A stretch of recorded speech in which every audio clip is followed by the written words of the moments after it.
Ah ben non, ça va vite fait. Mon témoignage est un témoignage. Hein, je n'ai pas la bêtise de penser que c'est un modèle, il y a des exemples. Il n'y a pas de modèle, il n'y a pas d'exemple en management. Il y a des témoignages dont on peut s'inspirer et qu'on transpose à son propre cas selon ce que l'on est, selon son métier, selon l'histoire de son entreprise et le moment de l'histoire de son entreprise. Alors, mon témoignage a une certaine crédibilité parce qu'on a quelques résultats depuis 30 ans. Nous sommes dans un système libéral capitaliste. Dans un système libéral capitaliste, une entreprise doit gagner beaucoup d'argent. La fonction sociétale de l'entreprise capitaliste est de créer de la valeur ajoutée matérielle, financière, pour financer la valeur ajoutée immatérielle de l'instituteur et du gendarme. N'oubliez jamais, je crois que j'ai fait de mon entreprise une fierté collective d'être le plus gros contribuable de chaque année. Parce qu'on contribue plus que chacun, que quiconque, et mes ouvriers sont très fiers de ça. De dire, nous, ben, le gendarme et l'instituteur, à la limite, nous doivent des comptes, à la limite. Gagner de l'argent, ça veut dire quoi? Grosso modo, on fait entre 15 et 25% de cash flow régulièrement. Alors, je prends le cash flow parce que ben, c'est le seul indicateur qui, à mon sens, est valable. Tout le reste, c'est du pipeau. Le cash flow, c'est le résultat d'efforts collectifs avant les magouilles illégales. Ce sont les amortissements et les provisions. C'est ce qu'on a vraiment gagné en travaillant tous ensemble. D'accord? Donc c'est ce qu'on prend comme indicateur unique, hein, le cash flow. Vous voyez, nous on est des gens extrêmement simples, mais je vais vous dire simplement des choses simples. C'est compliqué à comprendre. D'accord? Donc accrochez-vous. Tout vient toujours de la tête. Hein. Les Chinois disent le poisson pourri par la tête. Moi, la tête s'appelait Max Rousseau, c'est un gars qui est décédé depuis, qui avait créé la Pume à Reims. La Pume, c'est le plus grand marchand d'acier en France, qui était jusqu'à 10 000 salariés, ce qui est énorme dans une société commerciale. Et Max Rousseau, bien qu'ingénieur de formation, bien qu'instruit, il avait su rester intelligent, ce qui est assez rare, avait quelques principes très simples. Premièrement, le taux d'imbécile est même chez les ingénieurs que chez les ouvriers. Mais un ingénieur imbécile coûte beaucoup, beaucoup plus cher. Donc dès qu'un gamin avait la tête qui dépasse, il le jugeait lui-même à la virile. Si le gamin passait le cap, il avait la confiance absolue. Moi, de 23 ans jusqu'à 65 ans, j'étais libre. Alors ça, c'est genre, j'ai jamais eu d'action. Je travaille 42 ans pour ce homme-là, sans action, sans prime sur le résultat. Une question de principe. Mais j'ai toujours gagné plus d'argent que ma femme en dépense. Donc ça pouvait aller. Pour certains, c'est une définition du bonheur, d'ailleurs. La définition du bonheur pour une femme, c'est l'inverse. Hein. C'est la femme qui a épousé le mec dehors. Ça, c'est un des premiers principes. L'autre principe, on ne s'éclaire pas la chandelle. Donc, bilan, compte d'exploitation, au centime près tous les mois. Mais pas avant le 20 du mois. Parce qu'avant, les comptes sont faux. Je préfère avoir les comptes le 20 du mois, juste, que faux le 5. D'accord? Paye le maximum d'impôts. Paye le maximum d'impôts. Ne triche pas avec les lois. Toute énergie que tu vas dépenser là-dessus fait que tu ne seras pas tranquille avec ton passé. Garde ton énergie pour le futur. Ne cherche pas à comprendre les lois. Ne cherche même pas à les comprendre. Tu les appliques. C'est pas ton boulot. Toi, tu es là pour faire des fric. Cet homme-là aussi était dans le verbal. La seule fois où je lui ai fait un rapport écrit, j'avais 23 ans, il a poussé sur le coin de la table, il m'a dit « Je ne sais pas lire, raconte ». Même quand il est 60 sociétés, il ne voulait aucun rapport écrit. Il passait son temps au téléphone. Il appelait ses directeurs d'usine « Comment vas-tu ?» Tourné vers l'autre. Et il ne parlait jamais boulot. On parlait des conneries de Chirac, des conneries de Mitterrand. Malheureusement, pour lui, il est décédé parce qu'on en a bien rigolé que je proscane. Mais quand je parlais boulot, on allait jusqu'à la décision. C'était « C'est pas idiot ton truc » ou « Ce que tu vas faire, c'est une connerie. Parce que. Mais si tu y crois, fais-le. » Et moi, j'analysais, il m'a dit ça, c'est peut-être pas idiot. Et je faisais ou je faisais pas sans lui dire. Hein. Il a continué à se faire son tour d'usine, qui voyait ce que j'avais fait ou pas fait. Il venait une fois tous les mois et demi, il avait un hélicoptère à l'époque, il faisait le tour de ses usines, comme ça. Quand il venait, il faisait le tour de l'usine. Il faisait pas une réunion cadre. D'accord? Et tout se passait à table. À midi et demi, il disait, bon, on va manger où et avec qui? Et là, j'ai choisi soit des ouvriers, soit des gens qui... Et là, ça se passait à table, convivialement. Vous voyez? Très simple. Alors, longtemps après, j'ai découvert, j'ai connu un certain Shiba, qui est à mon sens le seul mec qui parle d'innovation, qui a des outils sur l'innovation. En France, on confond la recherche et l'innovation, ce qui n'a strictement rien à voir. La rechercher, étymologiquement, c'est-à-dire chercher à nouveau. Je prends le fromage de chèvre et je regarde en aval comment c'était fait sur Alexandre le Grand, ou en amont comment je peux faire un nouveau fromage de chèvre. Hein, chercher à nouveau, rechercher. Innover, innovare, nouveau. Faire du nouveau. Et Shiba disait, laissez les chances au hasard. Cherchez les signaux faibles. Respectez vos intuitions. Et Max Rousseau, en n'étant que dans le verbal, permettez l'émission de signaux faibles. Quand vous écrivez, il n'y a pas de signaux faibles, parce qu'on a réfléchi. Donc on n'émet aucun signaux faible. Respectez les intuitions. Hein. Je ne peux pas vous raconter parce que c'est trop court, mais je vais proposer un truc qui était monstrueux, technique, qui n'avait pas bien compris. Il était chimiste de formation, mais enfin il n'a pas bien compris. C'était pas important d'ailleurs. Ça valait plus que le capital d'entreprise. J'avais 23 ans. Et puis au bout d'une heure d'entretien, il s'est tué, il m'a regardé fixement, puis il m'a dit, t'as une bonne gueule, vas-y. Voilà. C'est pas le projet qu'il avait jugé. C'est pas le projet qu'il avait jugé. C'était l'homme. Hein. À l'intuition, t'as une bonne gueule, vas-y. D'accord ? Et le système Favi découle de ce que cet homme-là m'a appris, m'a formé quand j'avais 23 ans. Il n'y a pas d'école de management. Le management, c'est la science des hommes. Il n'y a que des écoles de gestion, qui c'est la science des chiffres. On file le pouvoir à des gamins qui ont fait HEC, ou HEC par exemple, ou l'SCP, qui prétendent gérer le certain par les chiffres. Ça n'a jamais marché, ce truc-là. On discutait avec Henri, là. Seriex et Portneuf ont sorti un bouquin qui s'appelle Aux actes citoyens, lisez-le.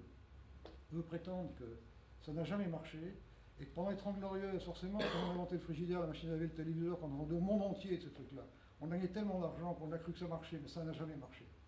Hein. Moi, j'oppose la gestion du certain qu'on apprend dans les écoles au management sciences des hommes de l'incertain. Et ça, on l'apprend dans aucune école, le management sciences des hommes. Sauf au Salzmitter, quand on l'a fait comme officier. Parce que quand on a 20 ans et qu'on doit commander des adjudants qui ont 40 ans et qui ont plus d'expérience que vous, si vous ne faites pas en sorte que les choses se fassent toutes seules, vous êtes ridicule. Vous ne pouvez pas commander. Sauf quand on a une moniteur de cueil de vacances et qu'on a des gamins de 17 ans qui vous dépassent une tête parce que c'est des gamins mineurs du Nord et que vous avez 18 ans, c'est les seules écoles de management que je connaisse. Il n'y a pas d'école de management. Je vais prendre qu'un truc. Hein. La plupart des gens pensent que la performance vient de la structure. Non, la performance vient du bonheur des ouvriers. Or, il n'y a pas d'école de bonheur. Il n'y a pas d'école de bonheur. Alors, je vais vous donner un site web. Vous allez sur favi.com, j'ai commis 4 livres en me retournant. Hein, ces livres-là, je ne me suis pas réveillé un matin en disant c'est comme ça qu'il faut faire les choses. C'est en me retournant, parce que ça fait 18 ans qu'on fait témoigner comme ça, parce qu'on gagne de l'argent, parce qu'on fait nos 15 à 25% de cash flow sur un métier de pauvre, équipementier automobile. On baisse nos prix de vente, pas nos coûts. Parce que les entreprises qui prétendent baisser les coûts, j'en connais beaucoup. Celles qui baissent leur prix de vente régulièrement, je n'en connais pas beaucoup. D'accord ? Régulièrement. On fournit 60 à 70% du marché européen. Il y a quand même, pour que Fiat, pour que Audi, pour que Volvo nous accordent leur confiance, c'est pas au point d'être nous avoir qu'on fournit sur Nice, qu'à priori on tient la route. Alors aussi par jeu, en dehors de gagner beaucoup d'argent, par jeu, on a toujours voulu être les premiers. On a été les premiers 14 000 en 1994, la première fondée européenne. Après, on était les premiers OHA, 18 000 OHA, truc, je ne sais pas trop quoi, 18 001. Et en 2002, on était la première entreprise de certificat QSE. Parce que quand on est premier à vie. Voilà, on n'est jamais le meilleur, mais le premier. Comment s'appelait le prénom de la jeune fille que vous avez dépucelée?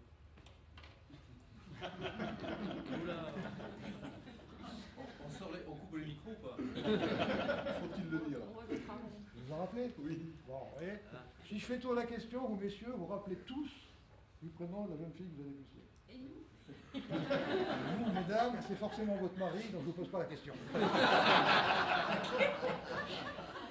Quand on est premier à vie. C'est pour ça qu'on a toujours tenu être premier comme challenge collectif.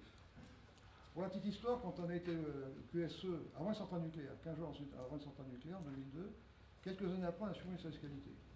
Parce que la qualité était devenue une culture. Alors, le décor étant planté, je vais vous expliquer de façon abrupte. Alors, favi.com. J'ai commis 4 bouquins et ces bouquins, je les ai mis en ligne. Par Google, vous faites favi.com. Et vous verrez système. Si vous cliquez sur système, sans ouvrir, vous faites favi.com, vous verrez favi, en dessous il y a marqué système. Si vous cliquez sur système, il y a 70 fiches. Vous allez composer la différence entre l'entreprise classique, qui va mourir, et l'entreprise à laquelle je crois. D'accord? Les autres gèrent le certain, moi je manage l'incertain. Les autres pensent que la performance vient de la structure, nous on pense que la performance vient des ouvriers heureux. Les autres essaient de communiquer, nous on crée des liens, etc., etc. Et si vous cliquez sur un truc, il y a 4-5 pages. Après, j'ai modélisé en une page recto verso à peu près 100 outils de la qualité. Parce que la base de Favi, ce sont les outils de la qualité. Portés par les ouvriers seuls.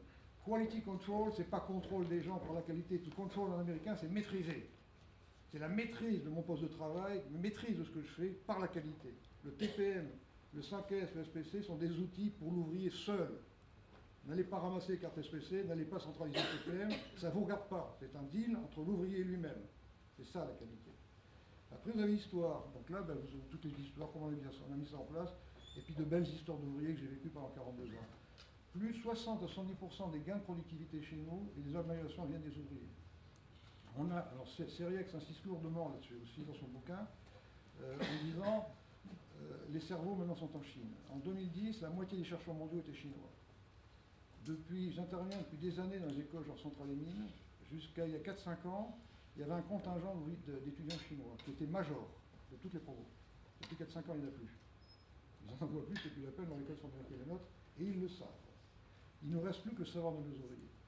On a un réservoir énorme dans le savoir de nos ouvriers qui est exploité, et Seriex en parle longuement. L'ouvrier japonais, c'est encore un paysan qui sort de sa rizière. C'est encore le dernier avantage qu'on a. Hein. Et alors, n'allez pas faire des bilans. Quand il ressort sur une conversation, les patrons aiment bien faire des bilans, parce que dans ça, ils ne font rien du tout. D'accord ? Donc on fait le bilan des capacités de connaissance, les bilans des potentialités. Non, elles sont là les potentialités. Elles sont là les potentialités d'innovation. Elles sont là les connaissances. Arrêtez de faire des bilans. Libérez les connaissances. Vous allez expliquer comment. Enfin, comment. Encore une fois, ce n'est pas une leçon à donner. Encore une fois, c'est un témoignage. C'est juste un témoignage. Hein. Vous en faites ce que vous en voulez. Après, j'ai mis JFZJF, surtout pour les gens du CJD ou de GERM, qui sont des jeunes qui créent leurs entreprises, c'est que j'ai une cinquantaine d'émules répertoriés, et puis le temps que je fais des conférences, il y en a plein que je ne connais pas, qui de temps en temps me posent des questions. Hein, pratiques. Et je leur réponds, voilà ce que je ferai, c'est peut-être pas ce qu'il faut que tu fasses. D'accord ? Et c'est juste pour créer un lien avec les gens qui veulent passer à l'action. Le but, c'est l'action. Arrêtez de dire ce que vous allez faire, faites. Fauvet disait, croyez en la métaction, l'action qui crée l'action. L'action qui génère la réflexion. Trop de réflexion tue l'action. Hein. Le principe que j'ai appris après de Shiva, c'est laisser les chances au hasard. Quand on laisse les chances au hasard, forcément il faut sortir, c'est pas dans son bureau qu'on laisse les chances au hasard. Si Newton n'était pas sorti, il n'aurait pas pris une pomme sur la figure. Le signal faible de Newton, c'est qu'il a pris une pomme sur la figure. Et là il s'est dit, mais pourquoi de masse satire, etc., etc., etc. D'accord ? Respectez vos intuitions. Mais l'intuition, c'est quoi? L'intuition, c'est la somme des signaux faibles qu'on a volontairement ou involontairement stockés dans nos boîtes noires, qui fait qu'un matin, on dit, il faut faire ça. On est génétiquement programmé pour faire ça. L'animal évolué que nous sommes, pendant des millions d'années, a chassé. La chasse, c'est l'intuition pure. L'intuition pure, c'est-à-dire que je cherche les signaux faibles qui sont une trace par terre, une feuille arrachée, je ne sais pas trop quoi, et en fonction de ce que je vais trouver en face de moi, si c'est un lapin ou un rhinocéros, je vais mobiliser des énergies. Après, on a eu l'agriculture, jusqu'à une époque très récente, dans les années 50, c'était l'agriculture qui occupait la majorité de la population. Le paysan, quand il voyait que le blé était mûr, cherchait des signaux faibles, le vol des oiseaux, la forme des nuages, la direction du vent. Et un matin, l'intuition, il disait, il faut moissonner. Et là, il n'allait pas vérifier si c'était vrai.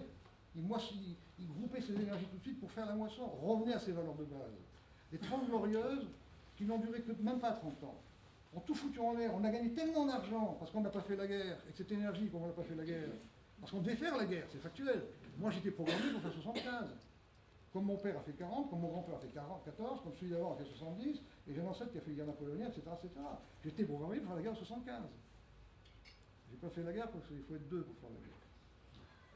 Et le Cosaque, il sait bien qu'on n'était pas aussi malheureux qu'on lui disait. Et plutôt que casser notre modèle, il a laissé notre modèle pour s'en inspirer. D'accord ? Et l'énergie que j'avais accumulée pour faire la guerre, comme je ne sais pas quoi en foutre, ben j'ai inventé le frigidaire, la machine à laver, le téléviseur et tout ce qui nous entoure. Dans les années 50, l'environnement de vie était voisin de la Mésopotamie ou de la Haute-Égypte. La cheminée qui était la cuisine, l'évier qui était la salle de bain, la pièce, la livre qui était à la fois la chambre à coucher, souvent, le salon, la salle à manger. Et moi j'ai inventé tout. Ma génération a tout inventé ce qui nous entoure, tout. C'est ça qui a fait qu'on a gagné beaucoup d'argent. Mais quand le monde entier solvable a été équipé, comme nos ventes baissaient, qu'est-ce qu'on a fait? On a donné le beau savoir aux pays en voie de développement, perdant ainsi les marchés de renouvellement et leur marché intérieur. Donc ce qu'on vit, ce n'est pas une crise, c'est le début d'une bascule vers l'inconnu. Parce que précédemment, en faisant une guerre par génération, chaque fois que le système dérapait, on faisait une guerre. On casse, on reconstruit, on fait des armes, on casse. On devrait être en train de préparer la quatrième. On devrait être en train de faire des porte-avions, des sous-marins, des fusées, des trucs et des machins. On se occupé. Et là, on n'a pas de modèle. Les communistes, on avait nous comme modèle. Les Chinois ont nous comme modèle, puisqu'on est 30 glorieuses devant eux. Le modèle qu'on a pris pour les 30 glorieuses, c'est quoi? C'est le modèle américain pour sortir un bombardier par jour et 3 Liberty Ships par semaine. Là, je peux gérer le certain, puisque je sais que les avions vont se casser la gueule et que les métachis seront coulés par les sous-marins. C'est ce modèle-là qu'on a pris pour faire les frigidaires et les machines à laver. C'est fini. On est tombé dans ce système-là qui était basé sur le contrôle. Ceux qui resteront dans le contrôle sont morts. Il faut revenir à la confiance totale. Le contrôle a plein d'inconvénients. Il prétend limiter les coûts, le contrôle. Or, le coût du contrôle est supérieur aux déviances qu'il pourrait y avoir s'il n'y a pas de contrôle, j'en suis convaincu. Qui plus est, quand on cherche à limiter les coûts, on interdit intellectuellement de faire plus. Alors, il y a deux manières de faire de l'argent. C'est faire plus ou dépenser moins. Or, tous les systèmes qu'on met en place et qu'on apprend à l'école, c'est dépenser moins. Or, on gagne plus d'argent à faire plus qu'à dépenser moins. Et on a désappris à faire plus. Contraint qu'on est par des comptes rendus stupides. Barenton Confiseur, en 1933, ce gars-là disait déjà, faites gaffe qu'un jour vous n'ayez pas des comptes rendus expliquant ce qu'on n'a pas pu faire parce qu'on faisait des comptes rendus. On a dévié de manière telle que ça choque plus personne d'ailleurs. Hein. Ça choque plus personne. Hein. Quand vous dites à quelqu'un, qu'est-ce qui vous choque là? Qu'est-ce qui vous choque, madame, là? La distance qu'il y a entre Voilà, les petits carrés à côté de la plaque. Qu'est-ce qui vous choque, madame? Je m'adresse aux femmes parce que par essence, les femmes sont plus intelligentes que les hommes. les petits carrés. C'est factuel. Petits carrés. Voilà, 2-0. Qu'est-ce qui vous choque, madame? Non, t'es pas une dame, toi. Il n'y a pas le client. Ça, c'est un estomac sans bouche ni trou du cul. Tout système ne vit que par ses entrées et ses sorties. L'argent, c'est un delta d'amour. C'est l'amour du fournisseur moins l'amour du client. C'est ça l'argent. Il faut que le client vous aime, il faut aussi que le fournisseur vous aime. Oui, les clients, oui, le fournisseur dans ce bordel-là. Alors ça reflète bien la vérité. Hein. Le pauvre mec qui a fait une pièce, là, quand elle arrive. Si on fait des moteurs au rendement, c'est parce que j'ai trouvé un signal faible que j'ai ramené. Si j'ai pas de syndicat, c'est parce que je tourne en permanence dans mon usine et qu'en écoutant les signaux faibles du bateau qui craque, je désamorce les tensions avant qu'il y en ait. Notre boulot, c'est ça, c'est la recherche de signaux faibles, c'est pas de diriger, c'est pas de faire des réunions. Regardez le nombre de réunions, on coupe le téléphone. C'est de la dernière connerie. Tout est dehors, le client est dehors, le fournisseur... Ça, c'est un dedans, ça. Pas celui-là, celui dehors. Voilà. Hein, ça, c'est un dedans, ça. Ça, c'est un dedans, ça. Hein, le dehors, il n'y est pas. Là-dedans, le dehors, il y est. On a les parties prenantes, l'actionnaire, la cité, les fournisseurs. Les clients sont dedans. Après, c'est des valeurs intellectuelles. Schwartz, MacGregor, Renault. Renault, c'est le grand prêtre qui a mis en place le système Toyota. Piloter l'usine avec les yeux, Renault. Piloter l'usine avec les yeux. La simplicité. Comment ça marche, ce bordel? Après, je vous expliquerai comment je suis arrivé à mettre ça en place. Alors, 1, j'ai mis en place parce que j'étais libre. 2, j'ai mis en place parce que j'ai une capacité naturelle, le bon Dieu m'a fait comme ça, à passer de l'intuition à l'action sans réfléchir. En partie par flemme, par paresse. Et Shiba, quand je l'ai rencontré vers 40 ans, m'a conforté là-dedans, parce que j'étais un peu gêné. C'est pas bien de passer de l'intuition à l'action, quand on a fait un peu d'études. On vous apprend pas ça. Et Shiba m'a dit, si, laissez des chances au hasard. Continuez comme ça. 3, comme j'ai fait mon tour d'usine et que j'ai jamais fait de réunion, parce que je trouvais que c'était stupide, très vite j'ai compris le syndrome du chef d'orchestre. Le chef d'orchestre, c'est quelqu'un qui a la vision de l'interprétation d'un morceau, qui traduit cette vision en pourquoi, pas en comment, en pourquoi. Hein, parce que l'entreprise classique, elle est basée sur le comment, l'entreprise classique. Hein. L'entreprise classique, la voilà l'entreprise classique. Hein. Vous avez 8 niveaux hiérarchiques. Hein. Alors, les petits euros, ça c'est marrant.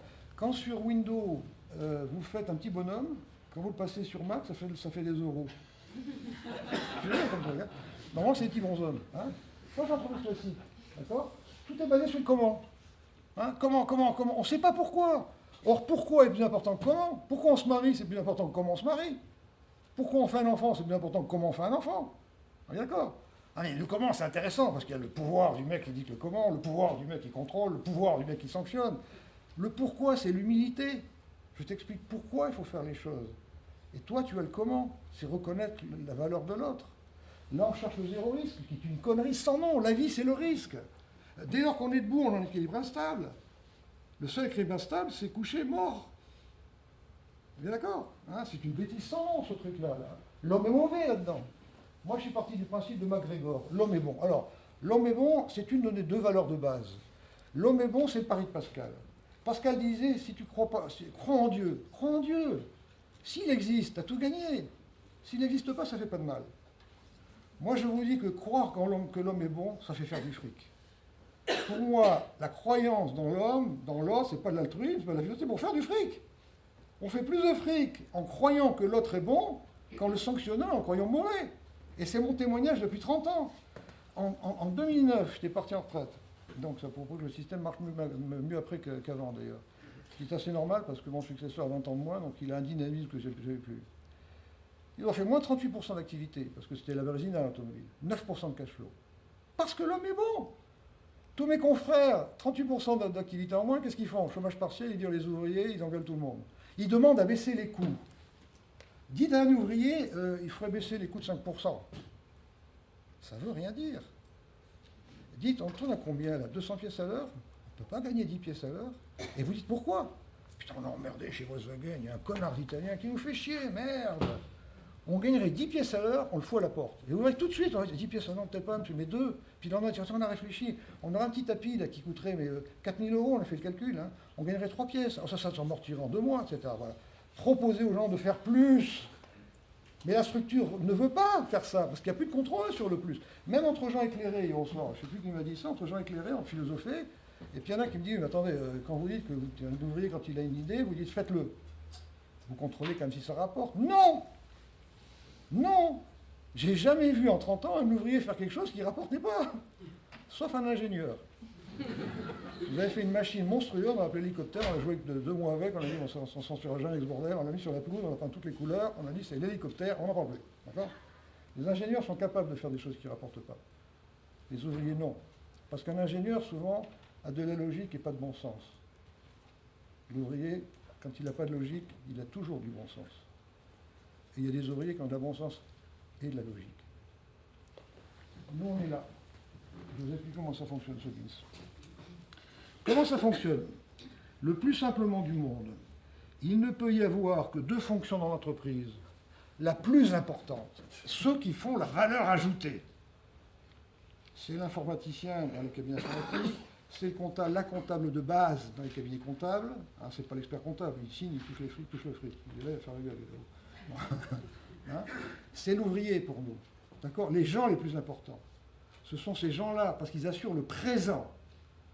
Et finançant le présent, ils payent grassement les patrons pour 2 choses. Prendre des décisions. Et pas dire, je vais réfléchir, on en reparle, vous faites un rapport, etc. Prendre des décisions, décider. Et leur garantir un avenir, ce qui est impossible. Ce qui est impossible. Leur garantir un avenir. On est payé grassement. Encore une fois, j'ai gagné plus d'argent que ma femme en dépense. Je ne connais pas beaucoup d'ouvriers qui ont cette chance-là. Hein, pour assurer leur avenir, et ce n'est pas évident. Et pour prendre des décisions. À part les gens qui font la valeur ajoutée, il faut des gens qui cherchent le chiffre d'affaires, le demain, l'avenir, les commerciaux, cherchent le développement. Tout le reste ne sert à rien, n'a jamais servi à rien, sauf à sortir des chiffres avec lesquels on joue et qui riment à rien. Parce qu'on sort des chiffres magnifiques et puis il n'y a pas d'argent en banque. Quoi. Hein, on a un moratoire. La Grèce. Hein, la Grèce qui pendant des années a triché sur les chiffres sans que les autres branleurs, les technocrates de Bruxelles voient quoi que ce soit, parce qu'au moins il n'y a plus d'argent en banque. Alors, comme tout ça, ça venait des technocrates, qu'est-ce qu'on a pris comme solution? On fait un gouvernement de technocrates. Vous allez voir le résultat, ça va aller vite. Hein. Dont aucun n'est élu. Bonjour la démocratie. D'accord? C'est un autre détail. Ceci étant, dans la crise, je vois ça chez mes confrères, c'est ce qui se passe. Hein. Pire c'est, plus ils foutent des technocrates à la tête. Hein. Très bien. Le point de bascule, retenez ça. On est à la veille de je ne sais pas trop quoi. Je ne sais pas, mais c'est intuitif, je le sens. Les 30 glorieuses sont finis. C'est terminé. Avoir un cahier des charges, un plan de charge sur 6 mois, sur 1 an, c'est fini ça. Hein, les frigidaires, on fait les derniers avant qu'ils partent en Chine. Quoi. Ah, bon, je dis la Chine, c'est un exemple, hein, pour être simple. Hein. Il faut très vite passer de l'autre côté. Juste pour conclure dans cette présentation, il y a un an et demi, il y a un syndicat, une union de sociétés conseils en management, etc., dans l'ouest de la France, nord-ouest, qui m'avait fait intervenir sur une journée de réflexion tous ensemble, sur la société de demain. La conclusion de la journée, c'était trust. Alors, trust, c'est confiance, mais avec la foi en plus. Hein. Trust instead of control. La confiance à la place du contrôle. Tous les gens qui resteront dans le contrôle sont morts. On n'a pas d'autre choix que d'aller vers la confiance. Que faire de la structure intermédiaire? Vous avez vu tout à l'heure les 8 niveaux hiérarchiques. Il y a un savoir colossal, ça fait d'excellents commerciaux, ces gens-là. Il y a des contremaîtres qui connaissent parfaitement le produit, qui connaissent parfaitement le flux, qui ont le don, parce que le commerce, ça ne s'apprend pas à l'école. Ça, c'est le rôle du patron, dans ses tours d'usine, de repérer les gars ou les gamines qui ont l'œil qui brille. Et de les foutre sur la route. Les meilleurs doivent être commerciaux. C'est un des problèmes de la France. En Allemagne, on met les ingénieurs sur la route. Vous dites à un ingénieur des mines, je vais être sur la route, ah, je vais à la fabrication, oui, il faut foutre la merde. Un ingénieur, pour moi, c'est sur la route ou au bureau d'études. Et pas en fabrication. Et à part ça, on n'a rien d'autre. Hein, on a 8 administratifs sur 600 personnes, y compris la standardiste. D'accord ? 30 ingénieurs en recherche et développement en équipe. En équipe, depuis 20 ans, ça fait 20 ans que je fais confiance à mes copains de l'APM, ça fait 20 ans que je dis à mes copains de l'APM, foutez votre matière grise, vos cerveaux en équipe, bon sang. C'est pas par nos mains qu'on va lutter avec les Chinois. À l'époque, c'était pas les Chinois, c'était les Tunisiens, mais c'est par nos cerveaux, bon sang. Il n'y a pas de honte à mettre nos cerveaux en équipe. Nous, j'ai les ingénieurs des mines qui sont en équipe, c'est tout, c'est la règle du jeu chez nous. Alors l'intérêt d'être en équipe, c'est très simple, hein. C'est quand il y a un mec qui étudie un truc, il va dormir. Hein, alors il y a une équipe qui fait 6h du matin, 1h de l'après-midi, une équipe qui fait 1h, 9h du soir. Ça, c'est la vitesse de croisière. Quand ça chauffe, ils mettent une troisième équipe spontanément. Hein. Mais quand on est dans deux équipes, après il y a son copain qui fait la suite. Le gars qui a été dormir, il a les idées qu'il a eues la nuit, plus les idées du copain. Ça démultiplie la créativité, l'imagination. Le breakthrough, la recherche de percée, le breakthrough, hein, c'est la percée. Ça démultiplie ce truc-là. Alors comment on fonctionne ? On a 15 mini-usines. Une mini-usine, c'est une trentaine d'ouvriers et d'ouvrières qui sont attachés à un client, Fiat. Alors un client, nous, c'est un cœur qui sourit. Il est mal fait, un cœur qui sourit. Hein. Le client, il doit nous aimer. La qualité, c'est une histoire d'amour. Si le client vous aime, c'est de la qualité. Si les salariés aiment faire leur travail, c'est de la qualité. Voilà, point barre. C'est vachement compliqué. Hein. Comment faire en sorte qu'une ouvrière qui se lève à 3h30 du matin, pour être à 5h sur machine, qui quand elle rentre à 1h, fait inviter à bouffer à ses gamins, hein, qu'elle ne voit pas le soir parce qu'elle dort quand il rentre, qui ne voit pas son mari parce qu'il est d'équipe de nuit, donc il va rentrer à 11h du soir, elle dort déjà, qui voit sa famille que le week-end, comment faire en sorte que cette dame-là soit heureuse et motivée ? Ça, c'est le plus gros problème d'un patron. Alors, comptez pas sur les DRH pour faire ça. Hein, parce que j'essaie de leur trouver une vocation sociale à ces pauvres gens, en disant, vous êtes là pour rendre heureux. C'est pas pour les entretiens d'évaluation qu'on rend heureux. Est-ce qu'on fait les entretiens d'évaluation avec les amis, ses femmes Ne faites jamais d'entreprise que vous ne faites pas avec vos amis. Hein, mais il faut se mettre à leur place. Moi, j'ai regardé les conventions collectives de météorologie de la Somme. Vous savez qu'en France, tout est régi par les conventions collectives. Les conventions collectives de météorologie de la Somme, il y a 10 pages utiles pour les cadres, 10 pages utiles j'entends, hein, pour la maîtrise et 10 pages sur les ouvriers. D'accord ? Depuis l'embauche, le licenciement, tout. 600 personnes, mais qu'on fera à peu près 4 personnes au service du personnel. 32 heures par jour, sur 10 pages. Ils s'emmerdent. Donc ils vous créent des trucs qui ne servent à rien. Ce qui est paradoxal, c'est que ces structures intermédiaires qui sont censées aider l'ouvrier ne l'aident pas. Parce qu'un bon ouvrier, c'est quelqu'un qui prend des décisions en temps réel. Alors la structure étant payée pour prendre des décisions, elle interdit à l'ouvrier de prendre des décisions. Donc il redevient X. Vous connaissez la théorie XY de McGregor, hein. Lui, il ne montre pas mieux que de faire des choses. Mais dès qu'il fait un truc, pas sur les doigts. Ça va bien, les mecs. Roule de poule. Hein. Donc, moi, mes ouvriers, ils sont attachés à un client. Ils sont entièrement responsables depuis le déchargement du camion de matières premières jusqu'au chargement du produit fini. Okay, sans contrôle expédition. Les ouvriers, alors c'est peut-être attaché, soit un client, soit une usine du client, parce que je ne veux pas qu'il y ait plus de 30-35 salariés. Alors on a Volkswagen Wolfsburg, Volkswagen Kassel. Soit un marché, des compteurs d'eau. Donc ils fournissent le monde entier en compteurs d'eau. Ou les moteurs électriques, ou les AH qui tuent les bactéries. Hein. Si demain j'ai Siemens qui me permet de faire vivre 15 ou 20 personnes, je fais une mini-usine. Vous voyez, on duplique au fur et à mesure. Okay, ils cooptent un des leurs qui devient leader. Le leader est un ouvrier qui est coopté par ses copains. Le rôle du leader, c'est à la fois d'organiser un peu la vie de sa mini-usine, hein, de remplacer une maman si elle est absente, elle veut lui téléphoner le matin à 4h chez lui, donc j'apprends avec un gamin, tu peux mettre dans l'équipe d'après-midi, puis lui fait les pièces à la place de la maman le matin. Il fait un peu le cariste, il apprend aux jeunes à régler, puisque chez nous il n'y a pas de régleur, il n'y a pas de contrôleur, tout le monde règle et contrôle ses machines, etc. Hein. Alors il peut y avoir 30-40 machines hein, dans une mini-usine, il y a généralement 3-4 flux hein, pour un client. Depuis la fonderie jusqu'au chargement des pièces. Les gens sont totalement autonomes à l'intérieur de ce système-là. Ils décident de travailler sur les machines qu'ils veulent. Toutes les heures, les heures et demie, ils échangent de poste spontanément pour pouvoir les TMS. Mais ils ne savent même pas faire les TMS, parce que faire 8 heures la même chose, c'est embêtant. Quoi. Hein. Il passe en 2 équipes quand il pense qu'il faut passer en 2 équipes, il passe en 3 équipes parce que les commandes arrivent là. À l'époque, c'était un téléx. Après, c'était un fax, maintenant, c'est l'ordinateur. C'est les ouvriers qui, tous les matins, regardent les commandes et, en fonction des commandes, décident eux-mêmes de passer en 2 ou 3 équipes. Si un client prend moins, ils vont appeler leurs copains, on vient pas cet après-midi parce qu'il y a moins de boulot. C'est-à-dire que la réactivité est instantanée. Hein, je vous expliquerai après d'où on vient. Et il y a un commercial. Le commercial a son bureau au milieu des machines. J'en ai 13 commerciaux. Et son boulot, c'est de faire rentrer le dehors dedans. D'accord ? Tout est dehors. Le rôle d'un patron aussi dans ces tours d'usine, c'est de faire rentrer le dehors dedans. Encore une fois, arrêtez vos réunions stupides du lundi matin où on coupe le téléphone. On coupe le téléphone. On interdit au dehors de rentrer, mais enfin c'est sûr. On se regarde le nombril. Mais on devient fou. Je disais à Henri, j'ai visité une entreprise il y a un mois et demi. Belle entreprise. 2 grosses machines en panne. Arrêtez. On fait le tour d'usine, et puis on revient, je reprends les machines en panne, personne autour.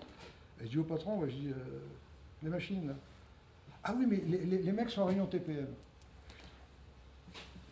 Le TPM, c'est un outil pour prévoir les pannes. Non, mais attends, mais ça l'a pas choqué. Je dis, mais attends, tes mecs sont en réunion pour savoir comment prévoir les pannes, elles sont en panne, tes putains de machines. Réparez-les. Ah ouais, mais enfin, la réunion TPM. On perd le bon sens. Hein. L'intérêt de la crise, c'est que ça remet les choses d'aplomb vite fait. Hein. Les gens qui jouent à ça, ça ne va pas durer longtemps, à mon sens. Hein. D'accord ? Le commercial. Un commercial qui est à côté. Hein. Ça, c'est Shiba, ça aussi. Hein. À l'époque, et mes confrères sont comme ça, hein, tant mieux pour eux, hein, il y a un gars qui prospecte et qui souvent a une prime sur le nombre de demandes de prix qu'il ramène. D'accord ?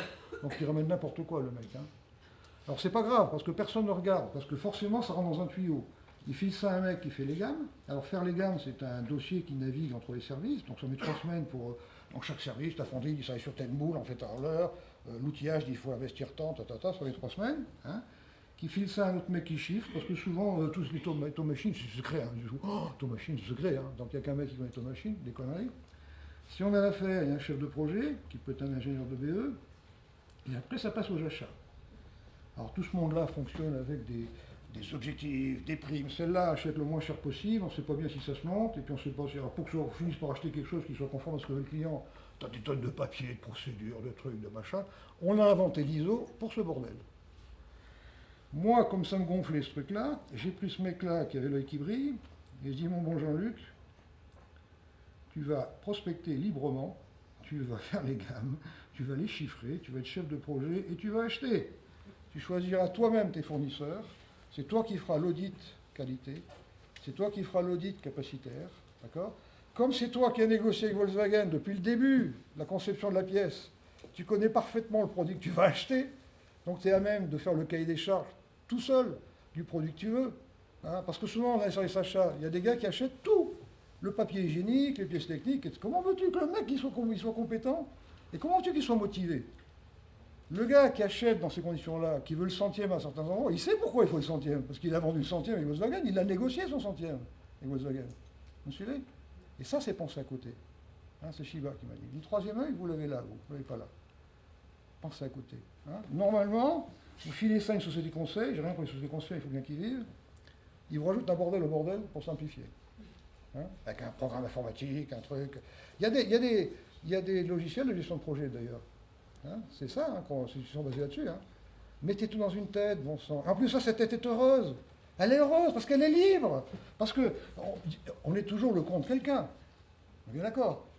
Hein, le gars qui vend, il pense que c'est le con qui a mal acheté, et le gars qui achète, il pense que c'est le con qui a mal vendu. Regardez quand vous avez les pièces, non les récuivreux. Hein, mais on a plein de composants d'acier.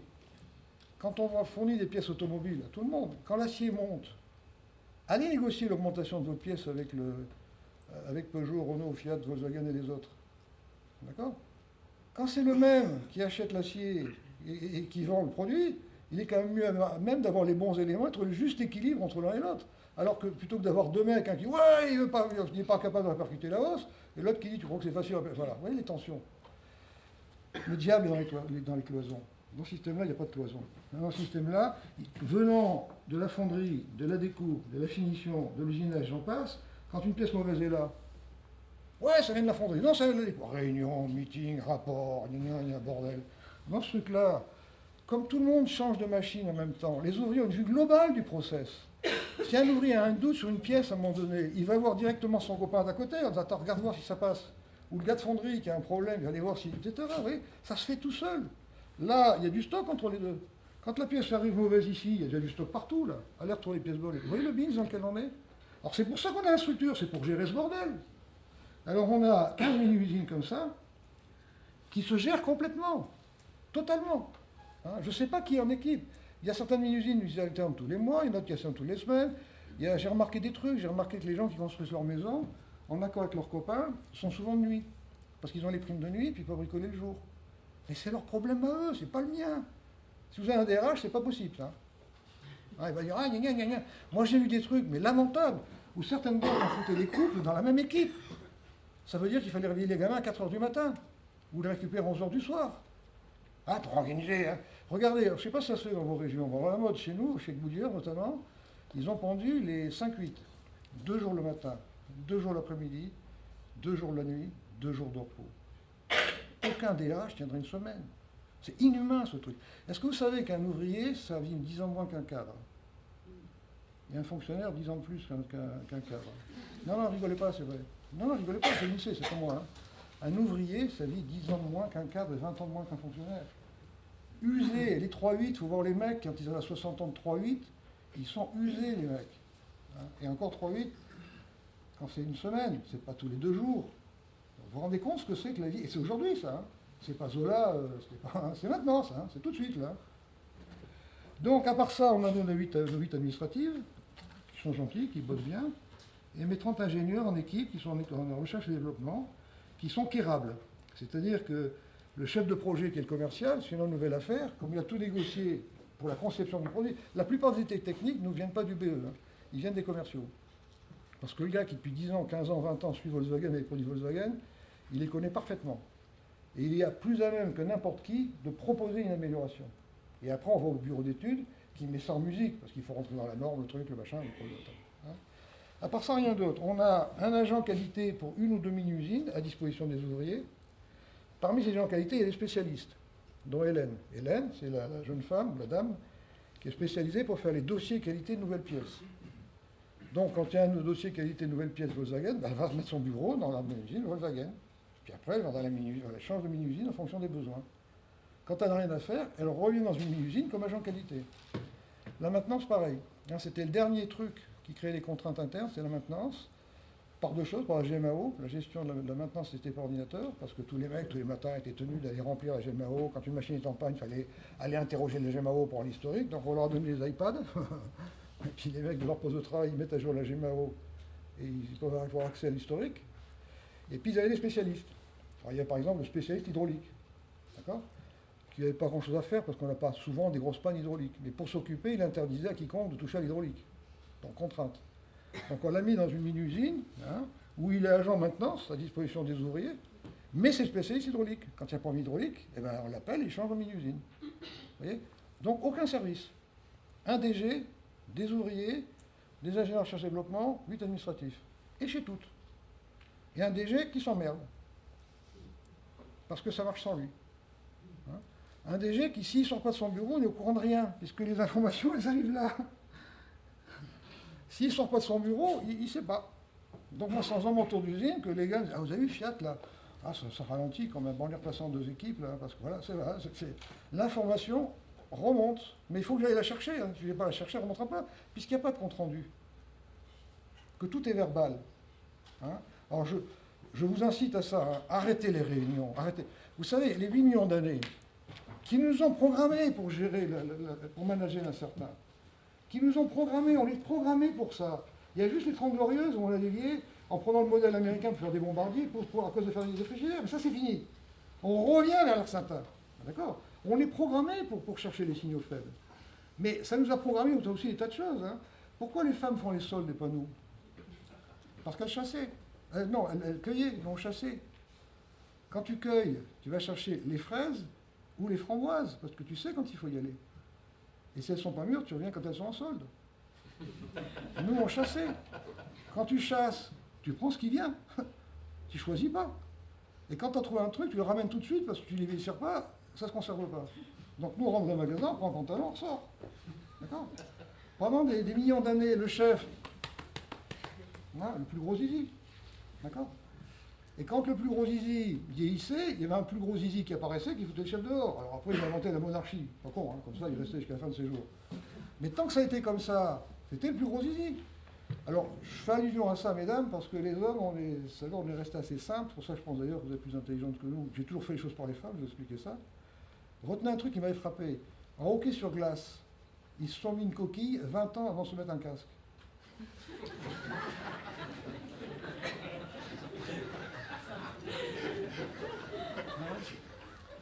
C'est factuel, hein?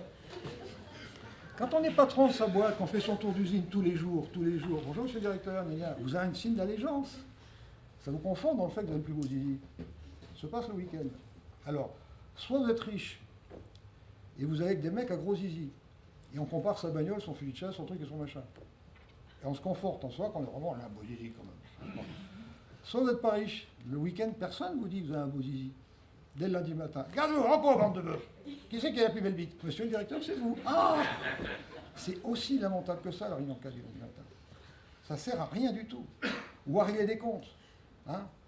Régler des comptes. À ajouter des tensions aux tensions. Supprimez-moi ça, bon, ça rime à rien, ce truc-là. Sortez de votre bureau. C'est le conseil que je donne. Il y a un patron là, qui est en train de planter une boîte de 900 salariés dans ma région qui ont un savoir-faire colossal. Ils font des flacons de parfum de luxe. Leurs ouvriers, ça va. Le mec, polytechnicien, le pauvre. Je lui dis, mais sortez de votre bureau, arrêtez les... Alors ce qu'il y a, c'est le problème de fond qu'on a, nous, à part les Indiens. Les Indiens, depuis 10 ans, grâce à Shiba, ont des écoles de management. On n'a pas d'école de management en France. Quand on est pris des ingénieurs pour faire des directeurs d'usine, c'était logique quand on gérait le certain qu'on faisait des frigidaires. Parce qu'un ingénieur, par les chiffres, il est certain que son pont va tenir. Quand on était sûr que le monde entier solvable a acheté des frigidaires, on pouvait jouer sur les chiffres. Maintenant, c'est plus vrai. Il faut revenir sur des poètes, sur des rêveurs, des montreurs d'étoiles, des rêveurs. Regardez, les quelques métamessages que je décline, c'est pas moi, c'est dans une conférence, il y a un gars qui me dit, c'est marrant, toi tu as des métamessages. Ce que j'appelle des étoiles. Après, je vais expliquer comment j'ai mis ça en place. Les étoiles. Première étoile, l'homme est bon. L'homme est bon. Il vole pas. Laissez les magasins en libre service. Si vous fermez tout à clé, vous incitez au vol. Si vous ouvrez tout, personne ne vole. Surtout si vous expliquez aux gens que quand ils volent, ils se volent eux-mêmes. Nous, il y a un intéressement. Il n'y a pas de prime à faillir. Il n'y a qu'une prime qui est la même pour le directeur, le DG, tout le monde a la même prime. Et les ouvriers ont jusqu'à 18 mois de salaire. Quand tu as 18 mois de salaire, tu peux facilement expliquer aux gens que quand ils volent l'entreprise, ils se volent eux-mêmes. Parce que c'est autant qu'on a moins à se partager. Il sait s'organiser. Les bureaux méthodes, supprimez-moi ça, les bureaux méthodes, prétendent être intelligents pour les autres. Les bureaux méthodes qui sortent jamais de leur bureau, qui vont jamais sur l'atelier. Laissez les ouvriers faire. Quand j'ai lancé mes mini-usines, le flux qu'il y en avait avant entre la fonderie, la découpe, c'était 10 à 12 jours. 2 jours en fonderie, 1 jour de stock, 3 jours, 10 à 12 jours. En 6 mois dans une usine, ils sont passés 1 jour, les gens. 1 jour. Quand je tournais, ils me disaient, attends, monsieur Zoé, on prend une goulotte, là. Je dis, attends, oh là là, ouf. Si on passe par ces entretiens, c'est râpé. J'ai fait venir 2 professeurs techniques de lycée qui ont appris aux dames, je suis toujours passé par les femmes, moi, pour 2 raisons. 1, elles sont plus intelligentes. C'est factuel, hein. On le sait d'ailleurs, nous. C'est pour ça que nous qui avons inventé le langage, on a inventé le mot féminin. Féminus, la foi minimum. On vous accorde une âme que depuis très peu de temps. Les Suisses, il n'y a pas longtemps d'ailleurs, qui donnent le droit de vote à leurs femmes. C'est pour te dire à quel niveau. Jusqu'à présent, les Suisses, les femmes, c'est que tu balayes, mais le droit de vote, tu ne touches pas. Féminus, foi minimum. Et puis l'autre chose, c'est quand les femmes font quelque chose, d'abord, quand vous faites confiance à des dames, elles sont tellement contentes qu'on fasse confiance qu'elles s'éclatent. Et quand les femmes peuvent faire quelque chose, jamais un homme dira qu'il ne peut pas le faire. Et tu as gagné beaucoup de temps. Donc, ils ont appris aux dames à plier de la tôle et à souder. J'ai mis des postes à souder dans les usines. Alors évidemment, les cadres, ils vont se brûler, foutez-moi la paix, jouez dans votre cour. D'accord ? Et en 6 mois, on est passé à 1 jour de flux. On est passé de 12 jours à 1 jour. Je ne sais pas si vous vous rendez compte. Jamais un bureau d'études m'a répondu ça. Parce qu'il ne raisonnait pas à côté, lui. Il m'aurait sorti des trucs avec des robots. Non, c'était des goulottes, des petits tapis, des trucs de rien du tout, qui coûtaient rien. Mais alors ça aussi, arrêtez de raisonner en dessous. Les outils japonais, j'ai mis longtemps à comprendre ça, les outils japonais qui sont remarquables. Le Japon à l'échelle de l'Asie, c'est la Corse à l'échelle de l'Europe. Je vous assure, regardez sur une carte. Il n'y a pas plus de matières premières en Corse qu'au Japon. Vous imaginez la Corse, première puissance industrielle d'Europe, vous ? Le Japon est deuxième puissance mondiale quand même encore. Hein. Allez voir ce qui se passe au Japon. Les outils japonais ne valent que si on supprime toute référence au coût, à l'argent en fabrication. Le TPM, le KN, tout ce que vous voulez, le SPC, il n'y a pas de coût. Supprimez cette notion de coût, c'est abstrait. Cherchez une unité de mesure factuelle, nombre de pièces bonnes à leur payer, ça c'est factuel. Alors il faut faire simple, hein. Lancez ça il y a 30 ans, le comptable, ouais, ça dépend des pièces, il fait pas chier. Oui, mais fait pas chier. Quand on fait 200 et qu'on fait 210, ça fait bien 5%. Oui, mais ça dit, non, m'emmerde pas. Après la qualité de vie. C'est quoi une pièce bonne? C'est une pièce qu'on a chargée dans le camion. Oui, mais peut-être. M'emmerdez pas, c'est une pièce qu'on a chargée dans le camion. Voilà, là. Hein. Vous êtes payé 8 heures. Oui, mais pendant. Non, on est payé 8 heures, point barre. On a chargé 1000 pièces. 1000 pièces divisé par 8 heures, c'est combien de pièces à l'heure? Point barre. Voilà. Hein, restez simple. Ayez au moins une unité de mesure. Qui parmi vous a une unité de mesure factuelle pour faire dans son boulot? Levez la main. Très bien. Deuxième méta-valeur. Il n'y a pas de performance sans bonheur, c'est l'évidence même, bon sang. Être heureux, c'est autonome, et autonome, c'est une abstraction. S'auto-organiser, ça, c'est pas une abstraction. Laissez les gens choisir leur équipe, changer d'équipe, changer même du secteur d'usine s'ils ont leur capacité. Laissez les gens changer de machine quand ils en ont marre, mais pas de donnant, ça, tu veux bien m'échanger, etc. Laissez les gens s'auto-organiser, bon sang. Qu'est-ce que vous en avez à foutre de ça? Ce qu'il faut, c'est que le client vous aime. Hein. Mais mini-usine, moi, j'ai qu'un seul indicateur, c'est le cash flow. Et mon patron n'a que cet indicateur. Tant que j'ai à peu près 20% de cash flow, je ne vais pas plus loin. C'est le maximum que mes clients tolèrent. Bah, pas d'aller plus loin. Mes confrères sont dans le rouge, mais au mieux, ils font 4-5%, donc il y a de la marge. Hein. D'accord? Je ne vais pas plus loin. Si vous commencez à mettre des indicateurs pour mini-usine, vous créez des tensions. Les ouvriers, eux, leurs propres indicateurs, ils ont leur TPM à eux. Ils ont leur SPC à eux, ils suivent leur écart type, ils connaissent la courbe de Gauss, ils connaissent tout ça, on leur a appris. On dépense 10 à 12% de la masse salariale en formation. Ça, c'est la base de Favie. Formation qui ne sont pas des congrès à Nice. La plupart des boîtes ont fait des congrès à Nice dans la formation. C'est de l'argent foutu en l'air, ça. Et dans l'IETAR, c'est très bien aussi de faire des congrès. Hein. Il n'y a pas de performance sans bonheur, c'est le boulot essentiel d'un patron. Comment faire en sorte qu'une maman qui se lève à 3h30, qui sait qu'elle a un gamin malade, qui a de la fièvre, puisse quand même faire ses pièces tranquillement. C'est pas évident, ça. Et encore une fois, c'est aujourd'hui. Le film, là, il va vous le donner, le film. Hein. Il y a un petit film, un extrait de film. Donc vous le regardez, mais ne mettez pas sur le web. Hein. Après le regarder. Vous verrez, même moi, j'ai appris des trucs dans ce film-là. C'est dur, la vie d'ouvrier, vous savez. C'est pas... Et encore, on était après entreprise QSE, ça prend une porte sur nous. QSE, qualité, sécurité, santé, environnement, en 2002, avant le centre nucléaire. On est la référence. Putain, il faut le faire, d'être ouvrier. Hein. Qu'est-ce qu'il y a comme métaclimage? Le contrôle rapporte, le coût du contrôle est supérieur au coût. C'est évident, c'est une évidence. Supprimez tous ces contrôles. Alors, dans les gens qui contrôlent, vous avez un savoir qu'on peut mettre au bureau d'études. Vous avez un savoir qu'on peut mettre sur la route. Hein, on manque de commerciaux. Le plus dur dans la vie, rappelez-vous quand vous étiez jeunes, messieurs, le plus dur, c'est toutes les nanas à poil dans le lit consentantes. C'est ça le commercial. Les tirer, c'est la fabrication qui ne nous emmerde pas. Mettre les femmes à poil dans le lit consentantes, c'est dur à faire. Hein. C'est ça le commercial.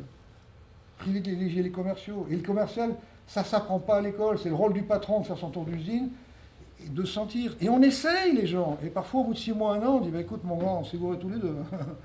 T'es pas fait pour. Mais on a essayé. On n'a pas le droit de tolérer un mauvais commerçant.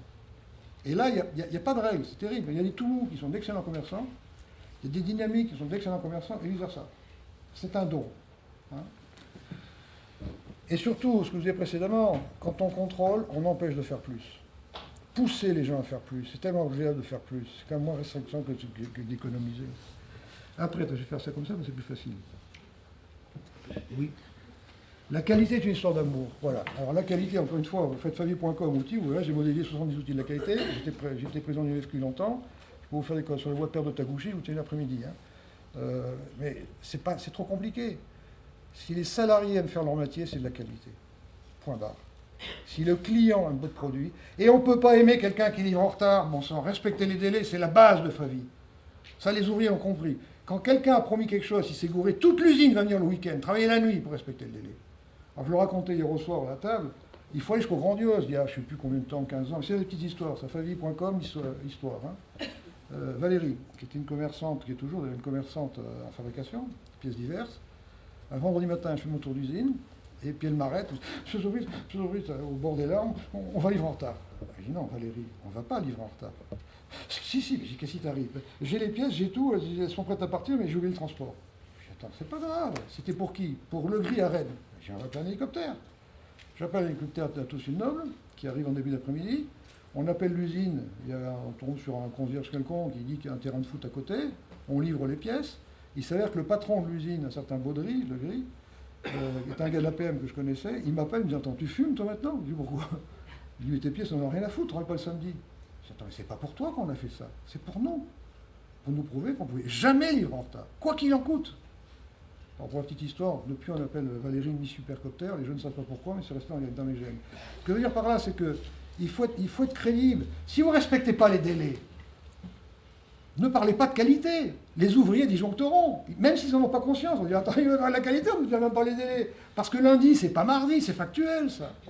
Est-ce que ça, c'est de la qualité? C'est compliqué comme message. Il faut que j'en utilise 10 pour savoir. Est-ce que c'est cher? Je ne sais pas, parce que ça vaut 50 centimes et que ça ne marche pas, c'est trop cher. Hein. Si ça vaut 25 € que ça dure une vie, c'est pas cher. Par contre, si j'ai promis ça lundi et que je livre mardi, je suis un clodo. Soyez factuel dans vos trucs pour ça. Hein, respectez les délais, tout son temps de tourner. Mais c'est surréaliste, là, je regardais, là, il y a eu la mode de 6 Sigma, je ne sais pas si vous connaissez, si vous ne connaissez pas, surtout ne regardez pas. Hein, c'est une merde. 6 Sigma, c'est 3 secondes par rapport à un siècle. Donc tu as des intervenants, des trucs, des machins, alors c'est bien foutu, peut-être black belt, red belt, yellow belt, green belt, c'est comme au judo. Hein. On prétend chercher de la précision à 3 secondes par siècle, alors qu'il faut 15 jours pour une carte d'identité. Non, attends. Hein, alors qu'il y a des machines en panne qu'on répare pas parce qu'on fait une réunion. Non, attends. Qu'est-ce qu'il y a comme autre métavaleur? Tout est dehors, retenez ça, tout est dehors. On s'en supprimer les contraintes internes, je vais y revenir. Tout est dehors. Les commerciaux, les ouvriers, faire rentrer le dehors dedans. Votre boulot, c'est de faire rentrer le dehors. Le diable est dans les cloisons. Supprimez les cloisons. La mini-usine, il n'y a plus de cloisons. Le mec a tout dans sa tête, il n'y a pas la cloison entre le gars qui achète, le gars qui vend, le gars qui fait la gna. Supprimez les cloisons, faites éclater les cloisons. Hein. Là, j'ai gagné 5 commerciaux, parce que chacun d'entre eux est devenu un commercial après. Mon chef de projet du commercial, le gars des achats, là, il a appris aussi. Oui, j'en ai fait des commerciaux. Hein. Mais toi aussi, tu en as 13 de commerciaux, c'est rarissime. Hein. La plupart de mes confrères, pour 600 personnes, ont 3 commerciaux. Un pour l'export, un pour la France et un directeur commercial, qui fait chier les 2 autres. C'est surréaliste, mais je vous assure que je n'exagère pas. Hein. Le pauvre directeur commercial, qu'est-ce qu'il fait? Il se nourrit de rapports, de comptes rendus, d'objectifs, de tout. Putain, mais foutez-le sur la route si vous en avez 3. Quoi. Le diable avec cloison. Le pourquoi prime le comment. Pourquoi expliquer pourquoi. Le chef d'orchestre, encore une fois, il va voir le violoniste directement. Et puis il dit: tu joues ça comme ça parce que je le sens comme ça. Il ne dit pas: tu manies l'archer. Et en fonction de la possibilité du gars, il va moduler son pourquoi. Il faut que le pourquoi et que le comment se confrontent. Vous imaginez le chef d'orchestre avec ce que je vous ai montré tout à l'heure, avec un directeur technique, un chef de fabrication, un chef de l'atelier, des cordes, un chef des violons. Putain, sa vision ne descend jamais. On tombe dans le grotesque. Vous savez qu'il y a une espèce de règle humaine qui fait que plus on est loin, plus on est con. Moins on est loin, moins on est con. D'accord? Donc dans la fabrication en ligne, quand il y a une pièce mauvaise qui arrive au bout, le con du début pense que ça vient du con de l'autre bout, et le con du bout pense que ça vient du con du début. D'accord? Donc les Japonais ont fait la formation des U, il y a très longtemps. Hein. Leurs chaînes de fabrication sont en U. C'est-à-dire que le premier et le dernier sont dos à dos. Mais ils se touchent, hein, c'est vraiment ils se touchent. C'est pas un U très large, hein, vous allez aller au Japon. Tous les 2 ans, j'envoie une trentaine d'ouvriers au Japon.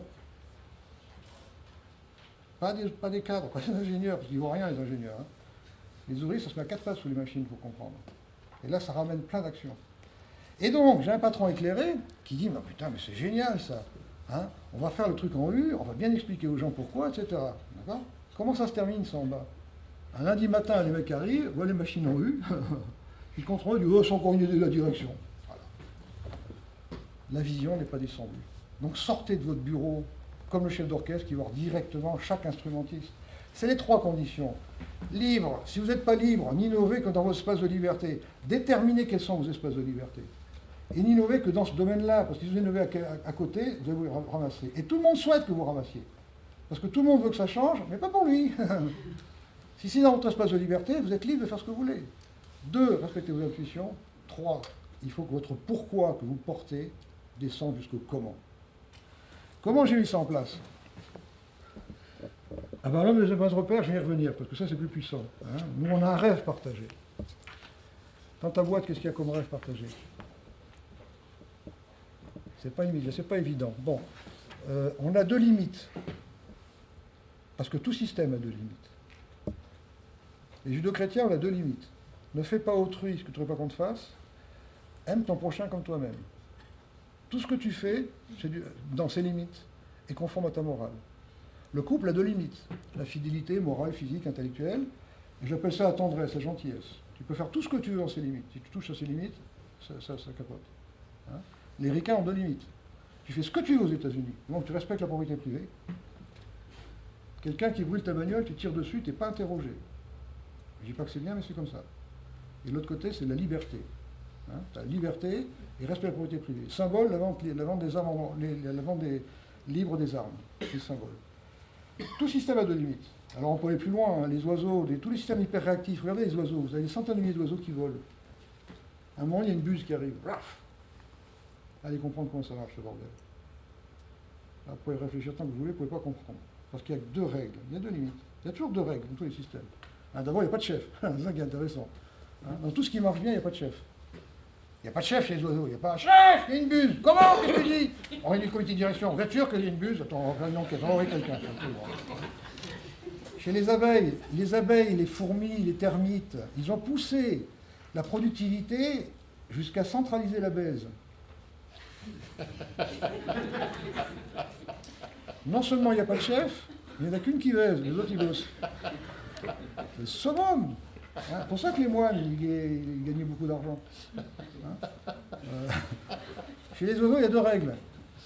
Quand un seul oiseau sur 10 000 ou 100 000 voit un danger, un seul, il se réfugie au milieu. S'il s'écarte, ça ne marche pas.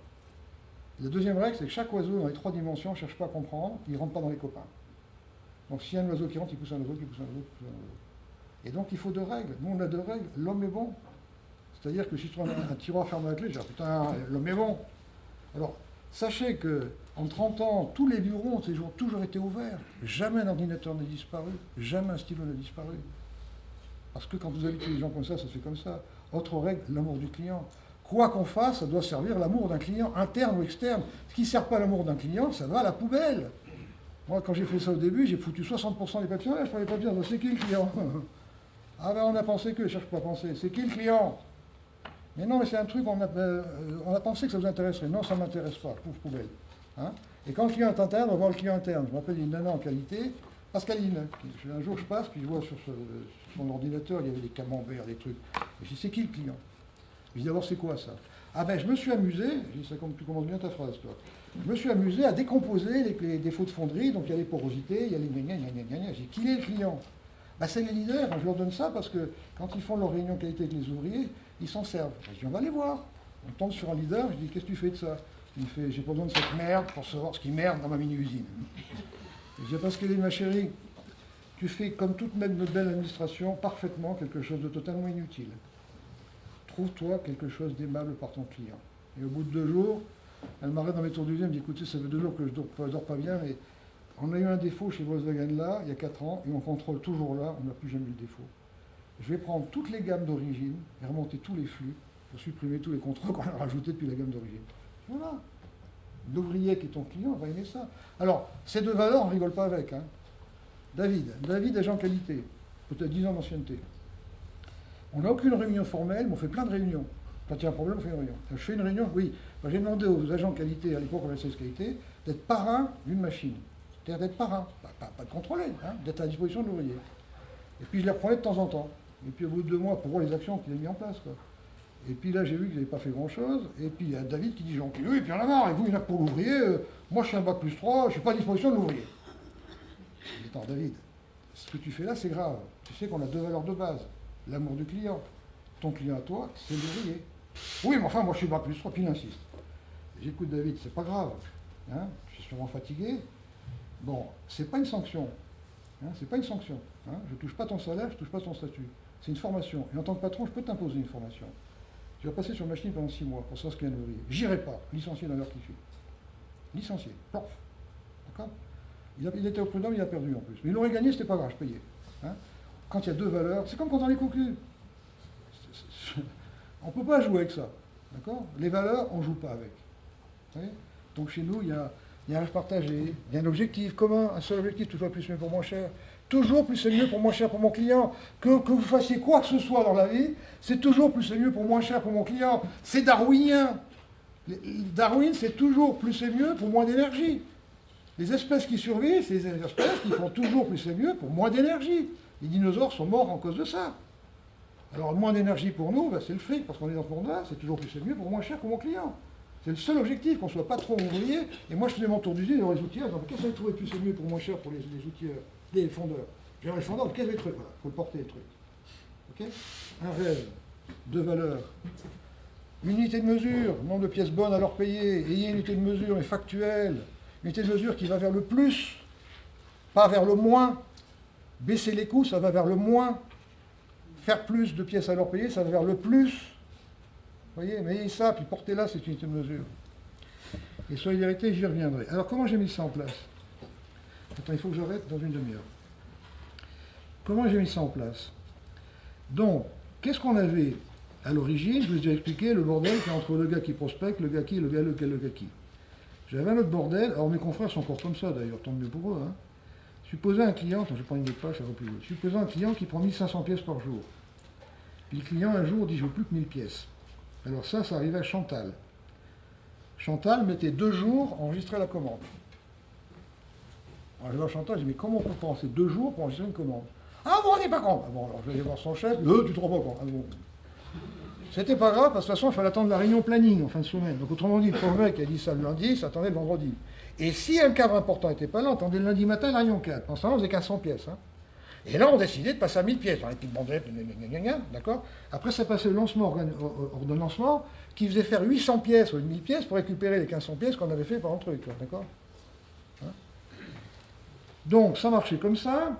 Ça marchait donc avec ma fonderie, donc 10 jours après, commence à faire que 800 pièces, etc., qui faisait un stock, qui passait ça à la finition, qui faisait un stock, qui faisait la découpe, qui faisait un stock, qui faisait l'usinage, puis après l'expédition, l'outillage au milieu, un petit DRH, 2 nanas, un service achat, qu'est-ce qu'il y avait encore?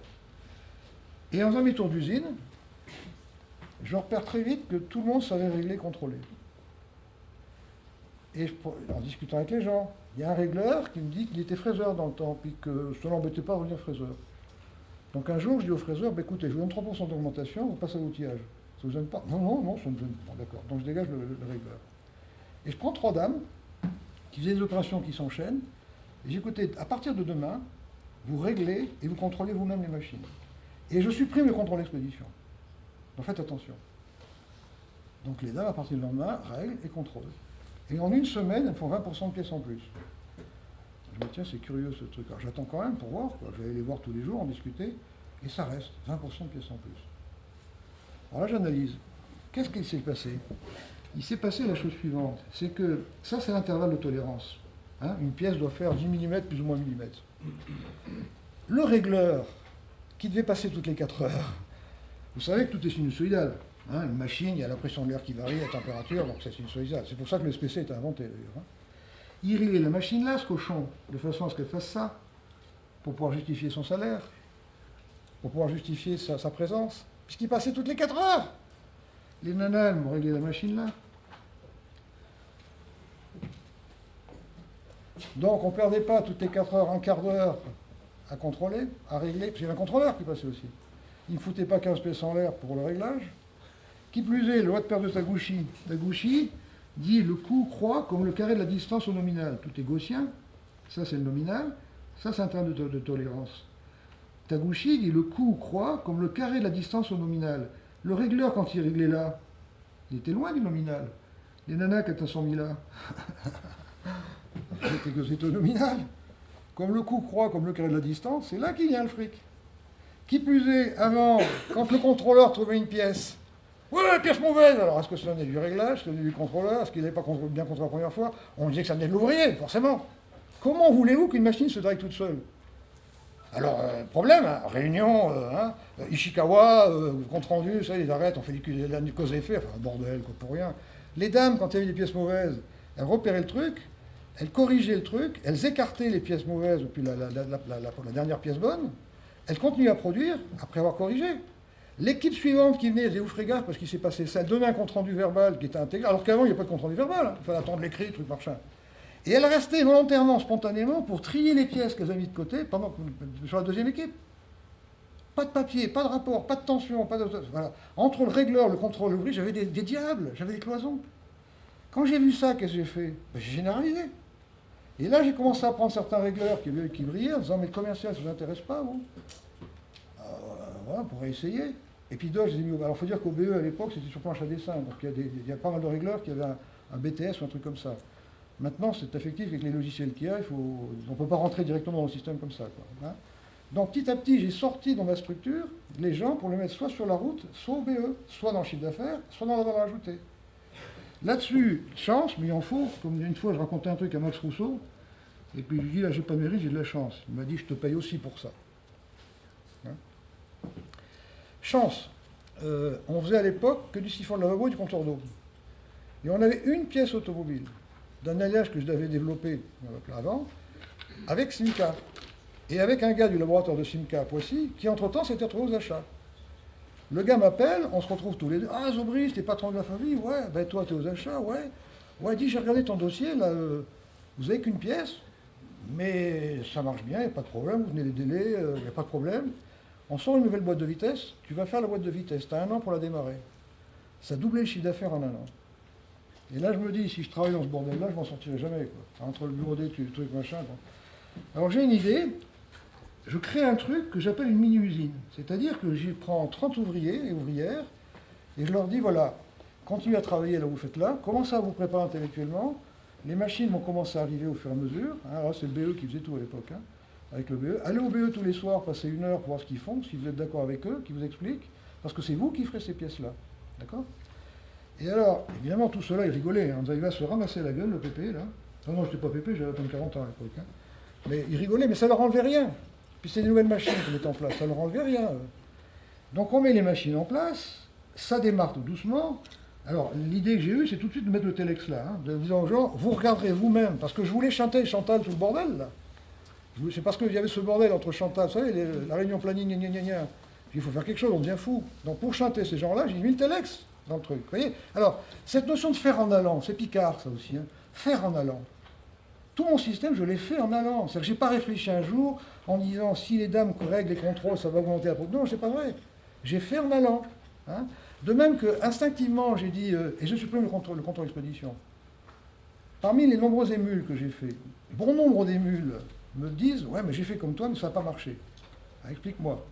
Ah ouais, mais j'ai dit aux gens, vous faites, etc. Puis ça n'a pas marché. J'ai dit est-ce que tu as supprimé le contrôle expédition? Ah bah non, quand même. J'ai dit voilà, c'est pour ça que ça ne marche pas.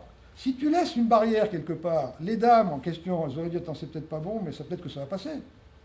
Quand elles sont en prise directe avec le client, elles ne peuvent pas se permettre de dire ça. Qui plus est, contrôle expédition, voyons quand elles font les contrôles, comment ça foutait? L'autre con, il va nous virer. Hein, donc il va faire tout ce qu'il peut pour prouver qu'elle ne travaille pas bien. Pour qu'on remplace. Vous voyez, je crois que quand on fait la confiance, il faut qu'elle soit totale. C'est comme avec nos femmes. Hein.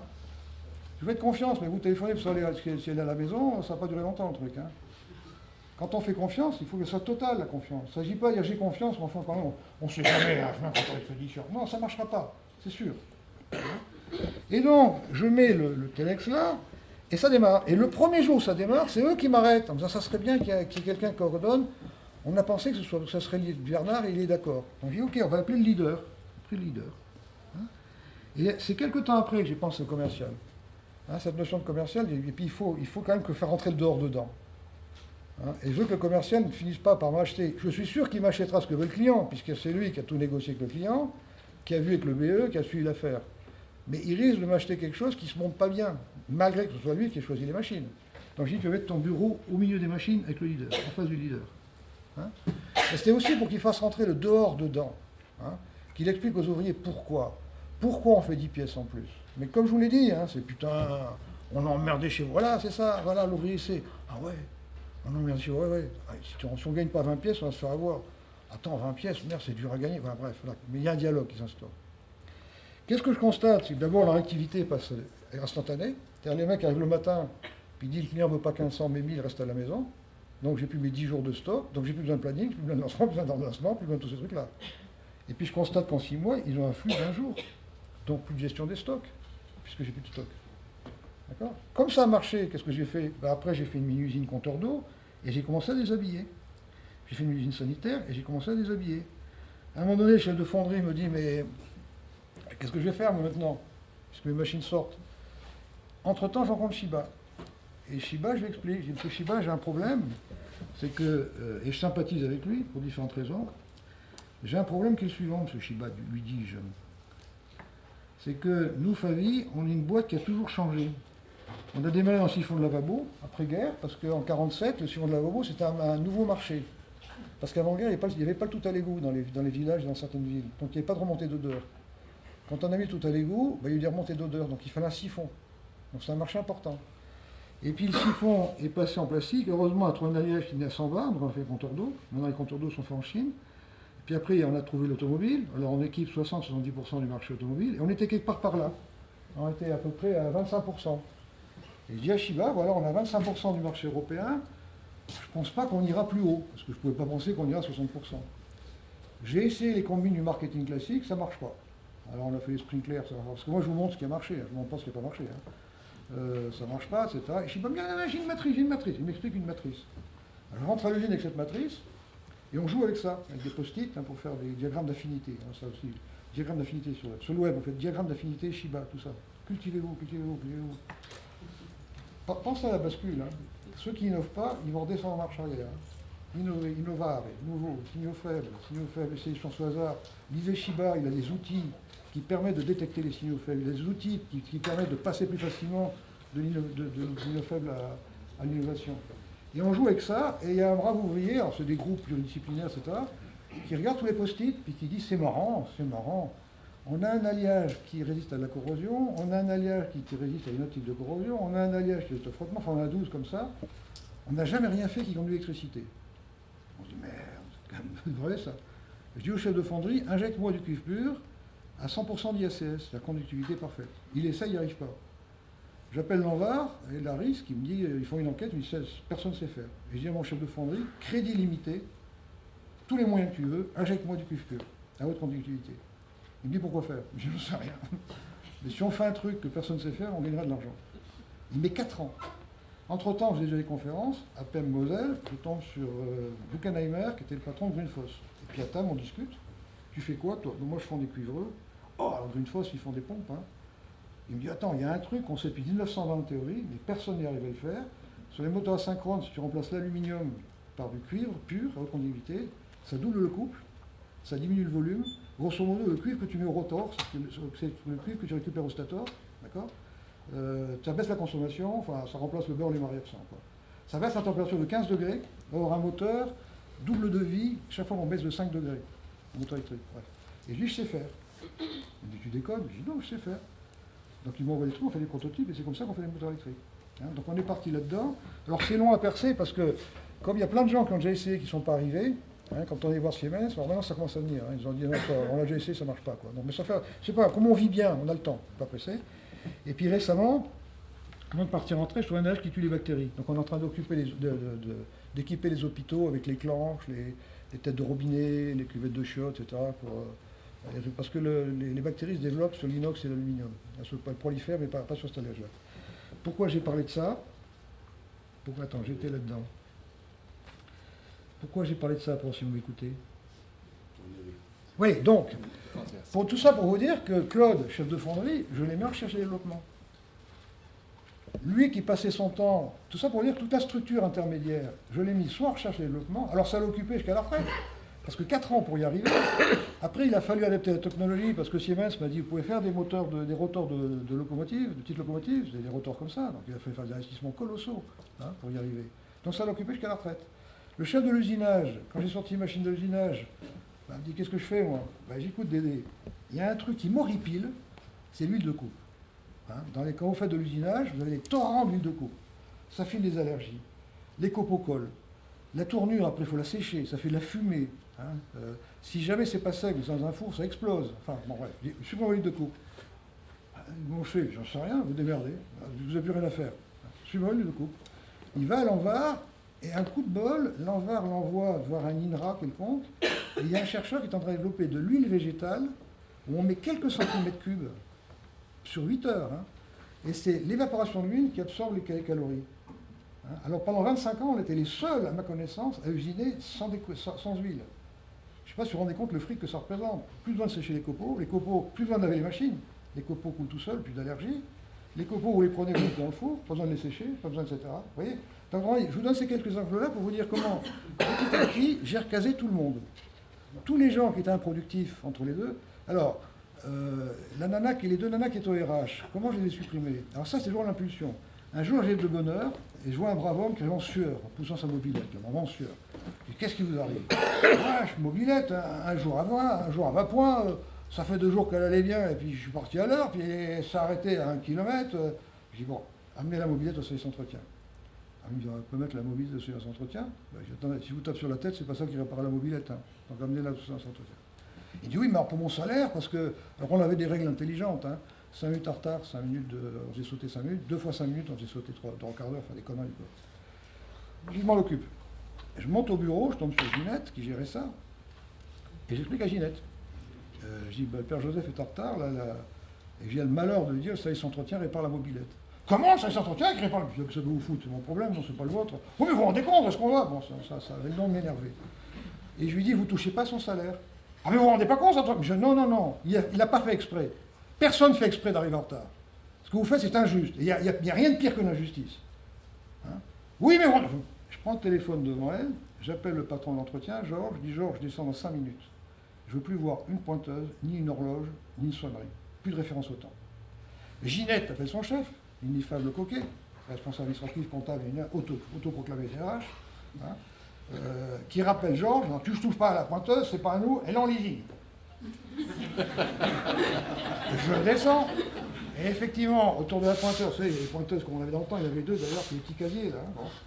Et je vois mes mecs qui étaient autour, avec le fameux Georges, qui dit, je suis embêté parce que il y a Hervé qui m'a dit que c'était pas nous, j'ai fait pas chier les pieds de vie. Et moi-même, j'ai déarraché tout, j'ai tout coupé, j'ai foutu ça à la poubelle, j'en ai rien à foutre. Et je fais le tour de l'usine, alors les mecs commencent à gratter la tête pour démonter les horloges. Je suis monté sur l'échelle moi-même, j'ai tout arraché, coupé, j'ai fait un court jus d'ailleurs, puis en gros, schlag, etc. Inconsciemment, j'ai viré la référence au temps. Et j'ai réalisé après que tant qu'il y a une référence au temps, les gens travaillent pour un temps. Tu ne peux pas faire apparaître le client si tu as une référence au temps. Mais je l'ai fait à l'impulsion. D'abord parce qu'une sonnerie, stop, faut arrêter de travailler. Ils arrêtent, c'est quoi? Alors qu'est-ce que je découvre? C'est que les mecs avant étaient à 5h30 devant la pointeuse, souvent, puis ils babénaient, ils discutaient, ils pointaient à 6h, puis après ils allaient se laver les mains. Ils étaient sur la machine à 6h20, quoi. Avant, après, ils étaient à 5h30 sur la machine. Ils discutaient, mais les mains étaient déjà lavées. Ils étaient déjà en bleu. Et ils démarraient souvent un peu avant, parce que tout en discutant, ils mettaient de l'ordre. Le soir, combien de fois j'en ai vu qui restaient finir de la benne? Parce que c'est humain, c'est logique. Hein, et j'ai jamais eu de problème. Avant, c'était est-ce que c'est 6h mal lavé, douche prise, pas lavé. On n'en a jamais pu parler, ce truc-là. Hein? Restaient les primes. Alors les primes, c'est toujours pareil, un signal faible. Je suis monté aux usines, et un jour, je vois un fondeur qui ferme la fenêtre. Nous, on injecte entre 1000 et 1300 degrés, donc il fait chaud. Et le gars ferme la fenêtre. Alors je savais qu'ils avaient déjà 20-25% de primes, parce que je passais 1 jour et demi par mois avec chaque chef de service sur ces conneries-là, ils sont gonflés. Mon dernier bouquin s'appelle « Un petit patron naïf et paresseux ». Un patron doit être paresseux. Pour moi, c'est pas un patron. Hein, les patrons qui travaillent ne sont pas des patrons, on est des montreurs d'étoiles. On n'est pas. Hein. Et moi qui suis paresseux, passer 1 jour et demi sur ça, ça me gonflait, quoi. Et le gars finit par m'avouer, je dis, pourquoi vous fermez les fenêtres? Il finit par m'avouer, ce que je ne savais pas, c'est que plus il faisait chaud, plus il avait de primes. Non, riez pas, ça fait des années après, j'ai un gendre qui est remarquable. D'abord parce qu'il m'a fait de très belle petite fille, et il est patron de toute la logistique pour le SAF. Hein. Le SAF, c'est un groupe important dans le Nord qui fait toute la levure et le malt. Hein. Donc patron de toute la logistique mondiale, les bateaux, les avions, les trains, tout, etc. Donc c'est un bon quand même. Hein. Pendant un temps, il bossait pour un groupe anglais. À partir de fin octobre, il était à la maison. Moi, j'étais inquiet pour ma petite fille, je me suis dit, fou là. Il me dit, je travaille plus, je vais gagner moins. Parce qu'il y a un système de quotas, s'il faisait plus, faites gaffe aux primes, hein, parce que les mecs travaillent pour les primes. Ils ne travaillent pas pour des pièces. Donc, je vois ça, le gars m'avoue ce truc-là, que plus il est chaud, plus il avait de primes. Je dis, putain, bien con, là, on réunit l'usine, tout de suite, on réunit l'usine. Alors, quand tout le monde est réuni, j'ai écouté, je raconte l'anecdote, je dis, je vais voir ça avec Marcel, qui m'a raconté ça. Est-ce que vous réalisez que c'est pas parce qu'on vous donne de l'argent qu'il fait moins chaud? Je vous laisse réfléchir. Non, parce que le commun des mortels, ils ne pensent pas à ça. Hein? Au lieu de garder cet argent-là pour faire en sorte qu'il fasse moins chaud, on le donne aux gens. On finance le dysfonctionnement. Et je leur dis, écoutez, on est devenus fous. Vous savez, jusqu'à 20-25% de votre salaire, vos femmes ne savent pas combien elles vont avoir pour vivre. Alors, je vous propose un truc, ce que chacun a eu, même moi, parce que le patron me donne des primes de temps en temps, basées sur rien, c'est sur l'habitude de lui, il me fait des primes. On va tous mettre ce qu'on a eu depuis 2 ans chacun, y compris moi. On va mettre ça en salaire, il n'y aura plus jamais de primes. On commence à discuter, évidemment les cas, ouais, non, ouais, tu penses. Je dis, bon, allez, on vote à main levée. Tu penses que tout le monde a main levée, sauf les cadres. Donc je dis, ok, à la fin de ce mois-ci, je vois ça avec la compta, vous aurez dans votre salaire la moyenne de ce que chacun a de primes. Et il n'y aura plus jamais de primes, je supprime les primes. Et un mois après, je me suis dit, il faut quand même quelque chose de collectif. Alors j'ai réuni le CE et je leur ai dit, écoutez, pour rester à l'encours, qui est notre rêve partagé, il faut qu'on fasse 20% de cash flow. Et je vais expliquer ce qu'est le cash flow. Hein, c'est une GW, un comptable, tu es d'accord? GW sur la fiscale, la première page, le cash flow. On souhaite clair avec les ouvriers. Il va falloir prendre les GW, parce que ça passe au conseil d'administration, ça passe à l'expert comptable, ça passe au fisc, on ne peut pas tricher avec ça. D'accord? Bon. Si on fait plus de 10%, on va prendre 7% de cette place-là qu'on se partagera à égalité. Et c'est comme ça que j'ai instauré la prime à égalité. Supprimant les primes, qu'est-ce qui s'est passé? Les cadences ont augmenté aussi. Alors là, j'allais voir les dames, mais je ne comprends pas. Bon, vous faisiez tant de pièces et là, vous faites 15% en plus. Et elles m'expliquent, premièrement, qu'elles avaient fait ça pour m'aider à prouver au cadre que j'avais raison. Deuxièmement, elles avaient un rythme. Il y en a une qui m'a dit il y a un rythme qui aide la journée à passer.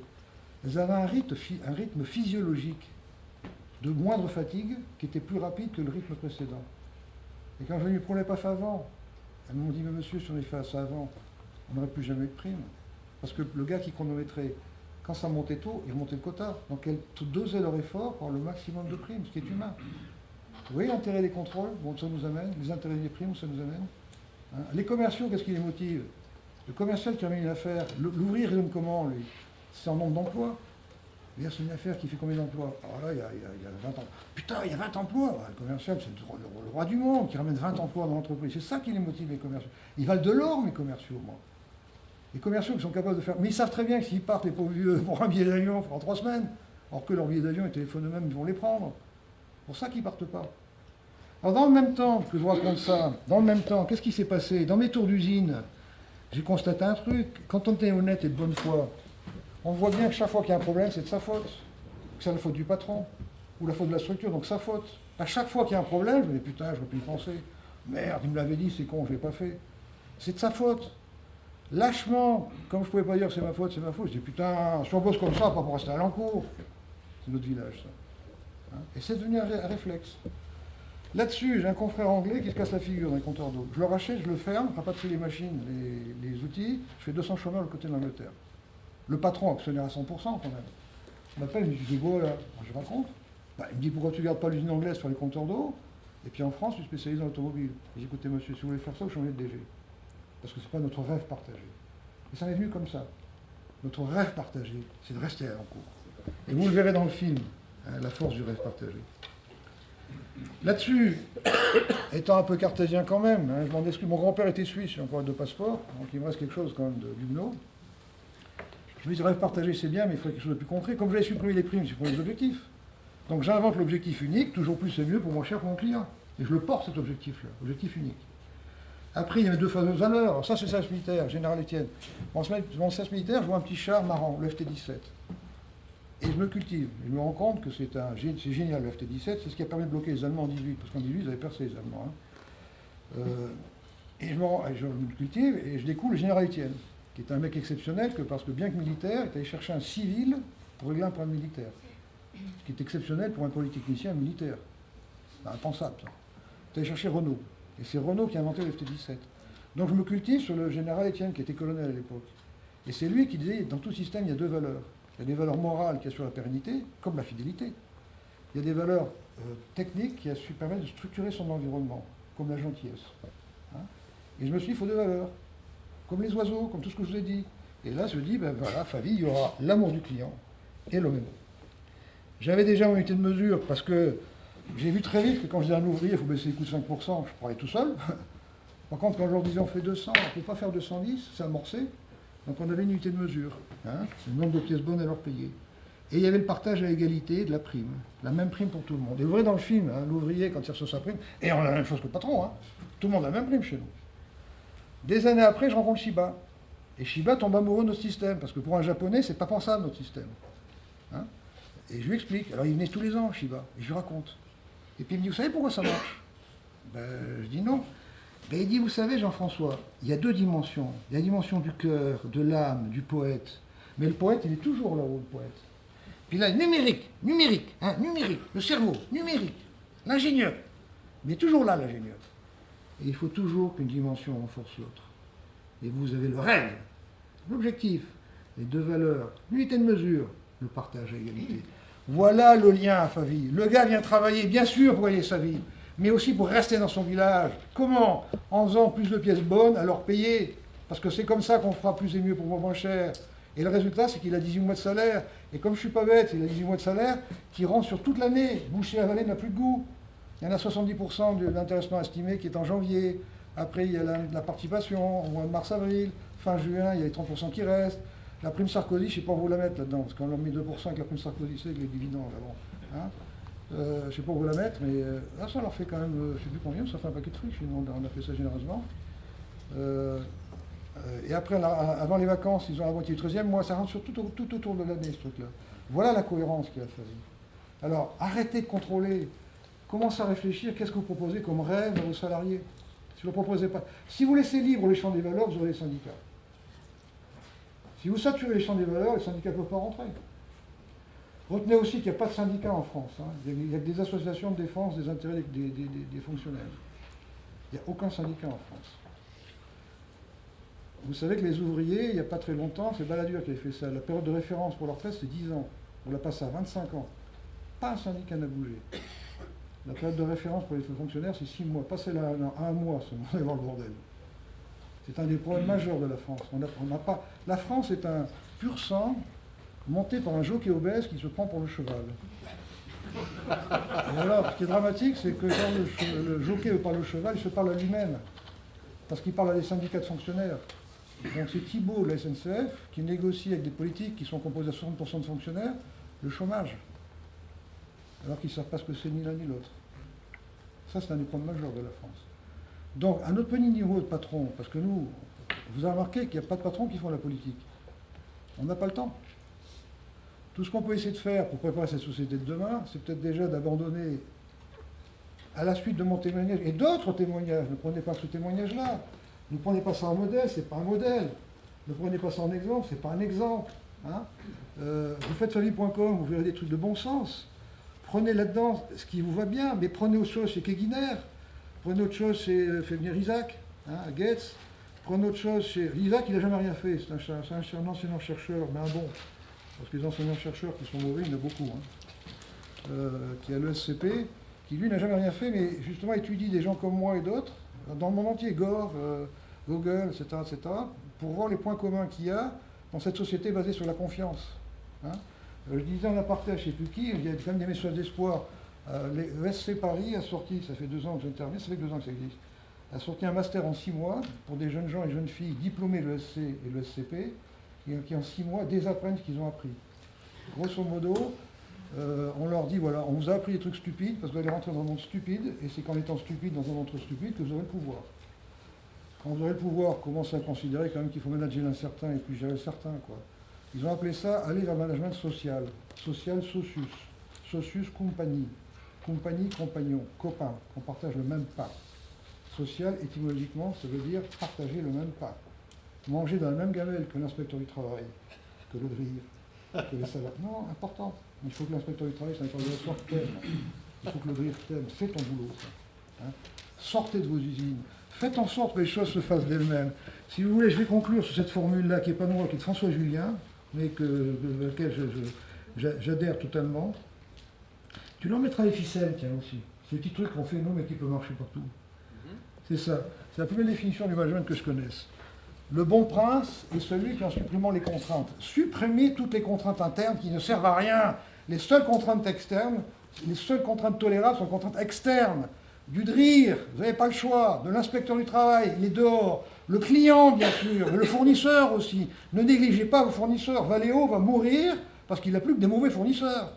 Je suis désolé pour toi qui es fournisseur, mais tu gagnes rien avec eux. Alors, effectivement, lui me dit, ce que disait Barenton, ménage tes mauvais clients parce qu'ils sont source de tes progrès.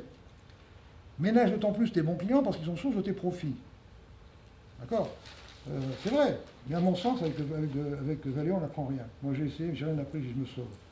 Tu as des mauvais fournisseurs, tu as des mauvais clients qui t'apprennent quelque chose.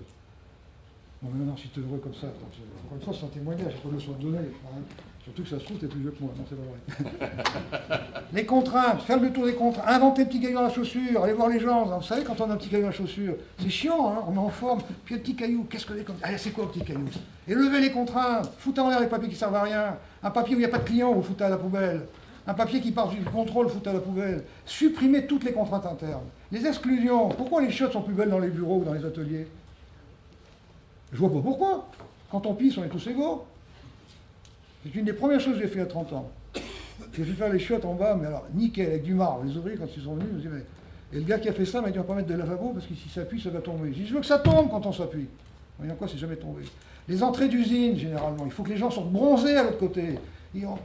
On est fatigué, on arrive à 4 h du matin dans son usine, il fait froid, il faut qu'il y ait du soleil, il faut qu'il y ait de la musique, il faut que les gens soient bronzés. Faites ça en jaune, pas en marron. La plupart des usines font des trucs en marron parce que s'ils mettent les pieds sur les murs, faites-le en jaune clair, ils ne mettront pas les pieds sur les murs. Pourquoi certains ont des places de parking et pas d'autres? Faites-le, un jour normal, arrêtez de dire ce que vous avez fait, faites. Un jour normal, les gens vont arriver, à leur place de parking, il y aura marqué client. Vous faites ça dans les 10 minutes qui suivent, toute l'usine c'est quelque chose qui va changer, de façon irréversible. Et là vous direz avocat, mais attends, tu n'as aucune importance toi. C'est le client qui est important. Tu es moins important qu'un ouvrier. Un ouvrier, demandez à certains de vos collaborateurs de justifier leur salaire. Dites à un gars, tu gagnes combien? 2000 euros? Ça fait 4000 euros. Vous savez, quand vous donnez 1000 net, vous avez coûté 2000 à la collectivité, le 13e mois, truc machin. Hein? Je parle par 17 mois, tu as gagné 50 000 euros. Prouve-toi toi-même que tu as gagné 50 000 euros par ton travail. Ne demandez pas ça à un DRH ou un comptable, ça serait de l'acheter. Demandez ça à des gens de qualité. Un agent qualité doit justifier son salaire par les contrôles qu'il a supprimés, par les améliorations qu'il a amenées, par le nombre de pièces bonnes en plus qu'on fait. Un ouvrier ramène 4 à 5 fois son salaire. Vous regardez votre valeur ajoutée. La valeur ajoutée comptable, elle est faite que par les ouvriers. D'accord? C'est facile de chiffrer la masse salariale des ouvriers par rapport au ouvrier. C'est 3 ou 4 fois leur salaire qui gagnent les mecs. Hein? Un patron, il ne peut pas justifier sa place, ça c'est sûr. Sauf que, je me dis, si on fait des moteurs électriques, c'est en partie grâce à moi. Si on fait ça, c'est pas moi qui ai trouvé. C'est pas moi qui ai trouvé. Et si j'avais pas été voir Shiba, qui m'a dit, le patron, c'est le ferment du truc. Il est là pour faire rentrer les signaux faibles. Mais il est incapable de les exploiter. J'étais incapable, moi, de faire ça. Hein? Claude était capable, je suis le fond. Ok? Permettre à chaque existant, ça c'est nouveau. Alors, la mère Aubry, j'ai fait une fois une conférence, une remise de prix de MFQ à Bercy. C'était à l'époque où les 35 heures démarraient. Dans mon discours, j'ai dit, Madame Aubry a fait plus de dégâts que le Parti communiste en 40 ans. Et c'est vrai. Le Parti communiste, de bonne foi, cassait le système pour le remplacer par un système auquel il croyait. On ne peut pas leur en vouloir. C'est humain, c'est logique, je le respecte. Hein. La mère Aubry a tout cassé, c'était 35 heures. En Picardie, il n'y a pas d'émigrés en Picardie. Parce que pour différentes raisons, en Picardie-Maritime, il n'y a pas d'émigrés. Donc on n'a pas cette excuse. Il y a 30% de gamins qui viennent, qui tournent 3 heures et qui se cassent. Il y a 30% qui restent le temps qu'il faut pour amorcer le chômage. Et il y a 30% qui veulent bosser. C'est ceux-là qu'il faut faire rentrer. Mais ceux-là veulent exister par leur travail. Comment faire en sorte qu'ils existent? Foutez-leur au moins la paix, putain. Expliquez-leur pourquoi il faut faire les choses. Laissez libre du comment, laissez s'organiser. Quand quelqu'un rentre chez nous, il y a un blason, que vous avez vu, mais le blason, j'en ai un là, il est métallique. Hein.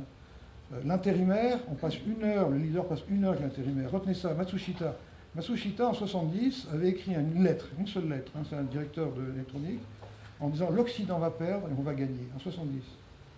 L'Occident va perdre parce que vous vous adressez aux mains de vos salariés. Nous, on s'adresse à leur cœur et à leur cerveau. Quand j'ai compris ça, je me dis, merde, le mec, il m'explique ce qu'il faut faire. C'est ce que j'ai fait. Hein? Par contre, l'intérimaire, c'est le seul qui vend ses mains. Comment s'adresser à son cœur? Par le blason. On passe 1 heure. Et le lendemain, le leader passe la matinée à le présenter à toutes les usines. Il fait le tour de toutes les usines pour le présenter. Et après, il a 5 jours de formation par quelqu'un d'extérieur dans ce métier, un intervenant extérieur. 1 jour sur les valeurs famille, bonne foi, bon sens, bonne volonté, bonne humeur, oui, ça dans le film. Hein. 1 jour sur les valeurs, 1 jour sur la sécurité, 1 jour sur l'environnement, 1 jour sur la qualité, 1 jour sur la productivité. Et là, on leur apprend le TPM, le truc, le machin, puis après ils vont plus loin, il y a d'autres qui interviennent pour leur filer les outils de la qualité. Quality control, encore une fois, tout contrôle, c'est maîtriser, utiliser les outils de la qualité pour l'autonomie des gens, pas pour les contrôler. D'accord? Son agir sans agir, qui n'est pas ne rien faire du tout, est une forme de laisser faire pour faire en sorte que les choses se fassent toutes seules. C'est ça le management. Et moi, j'ai appris ça au Saint-Smithère parce que j'étais dans l'artillerie Honest Jones, fusil nucléaire à tête nucléaire, fusil à poudre à tête nucléaire, le fusil américain. Entre parenthèses, j'avais compris qu'en 75-80, c'était pas beaucoup, hein, que les fusées russes à Cuba, on a failli péter. Hein. Moi, la mission que j'avais, quand je venais, c'était de raser Cologne, vitrifier Cologne. Ce qui est assez logique, hein. On avait encore des officiers qui avaient été à Dachau ou dans ces camps-là, donc ça ne nous gênait pas beaucoup de sacrifier le peuple allemand. Hein. La stratégie, c'est qu'on laissait 3 jours aux Allemands pour se plier, on laissait les Cosaques avancer, et on vitrifiait. Hein, 150 millions de morts. D'accord. Mais au Saint-Smithère, 21 ans, 22 ans, je ne me vois pas donner des ordres à un adjudant qui avait 35 ans, 40 ans, qui avait fait l'Algérie, mais certains même vieux avaient fait la fin de l'Indochine. Il faut faire en sorte que les choses se fassent d'elles-mêmes. Arrêtez. Alors on n'apprend pas ça à l'école. On n'apprend pas le bonheur. On n'apprend pas à laisser les chances au hasard. On n'apprend pas à chercher les signaux faibles. On n'apprend pas à respecter les ceintures. Regardez, mesdames, si vous aviez réfléchi, vous seriez mariés? Non, c'est sûr. Vous savez, quand j'étais jeune, j'ai l'écolo, les filles m'appelaient Adonis. T'as vu le résultat? Ah. Vous avez vu un signal faible, un regard, un sourire, une plaisanterie, l'intuition, pourquoi pas? Vous êtes mariés, d'accord? Si on réfléchit, on ne fait pas d'enfants. Donc maintenant, on choisit de faire des enfants. Nous, on fait des enfants sans faire exprès. Quand on fait un enfant, on a une intuition que c'est le moment d'avoir un enfant, on a une envie. Si on réfléchit, on ne fait jamais un enfant. Est-ce qu'il va être normal? Est-ce qu'il va pas ressembler à son père? Est-ce qu'il va avoir du travail? Est-ce que Ségolène ne va pas être élu? Hein? En conclusion, les étudiants de grandes écoles, tous les étudiants, je leur dis, vous m'écrivez ça, vous me le punaisez au-dessus de vos clics, et tous les soirs, en faisant la prière, vous me lisez ça. Si déjà, ça me gêne, parce qu'en fait, moi, je suis jamais qu'un petit patron, rien du tout, hein, par rapport à d'autres patrons. Mais franchement, je disais à Henri, là, ça fait 4 réunions germes que je fais, où je vois franchement que le problème des grandes entreprises, c'est les patrons. Ou la structure, c'est même, parce que le patron est responsable de sa structure. Hein. Supprimer les contraintes, bon sang. Essayez de faire en sorte que la contrainte client apparaisse. Hein.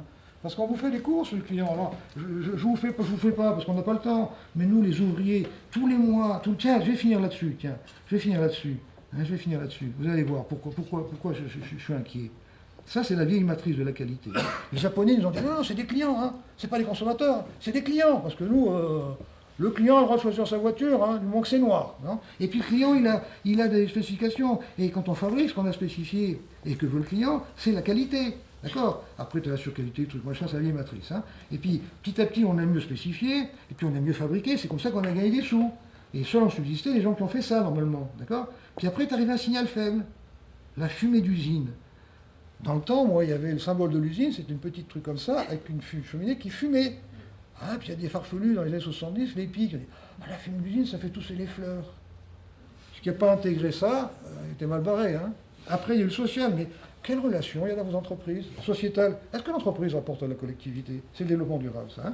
Le développement durable, c'est la conjonction du fric en premier. On philosophait avec des gens hier, là, ils disaient, l'argent en dernier. Non, pas en dernier, en premier. Un système capitaliste, c'est le fric qui est en premier. Maintenant, il faut aussi faire attention, et c'est toute la difficulté d'ailleurs. Hein. Moi, au CNAM, j'ai fait ensemble de CNAM, pour évaluer l'entreprise, on prenait le compte d'exploitation, truc machin, c'était que les sous. Maintenant, l'entreprise, est-ce qu'elle pollue, est-ce qu'elle a un avenir, quelle est la relation, c'est vachement compliqué d'évaluer une entreprise. Ce qui m'intéresse, c'est que ceux qui n'ont pas fait ça risquent de disparaître. Petit à petit, ceux qui subsisteront seront là. Mais il va y arriver à avoir un signal faible. Quel sera ce signal faible? Et c'est ça ma hantise. De même qu'il y a eu plein de signaux faibles. Vous avez vu qu'ils sont arrivés en 15 ans. En 80, on ne parlait pas des petites fleurs. On n'intégrait pas ça dans notre démarche. 80, ça fait 30 ans. En 30 ans, on s'est pris les petites fleurs, le social, le sociétal. On est en fin de course du capitalisme basé sur les biens de consommation domestiques, parce que c'est ça aussi la révolution qu'a fait ma génération. On a désinventé la guerre et on a inventé les biens de consommation domestiques. Avant, c'était des biens de consommation industriels avant-guerre. Le frigidaire, machine à laver, téléviseur, sèche-cheveux. On est allé jusqu'au sextoy. Il y a 5 ans, je feuilletais un catalogue de la Redoute chez ma mère. Il y avait 4 pages, il y a 5 ans, de sextoy. Et je me suis dit, merde, on a fait le tour des trous. Parce que la vie, c'est le plaisir des trous. La vie, c'est le plaisir des trous, parce que c'est dans les trous qu'on communique. Quand j'ai vu ça, j'ai dit, mais qu'est-ce qu'on a fait? On ne peut plus rien inventer, on a fait le tour des trous. Et qui plus est, on ne peut plus rien inventer. On a appris aux Chinois à faire des sextoys. Donc on ne va plus en faire. Donc on n'a même plus ce truc-là. Hein? Quel est le signal suivant? J'en sais rien.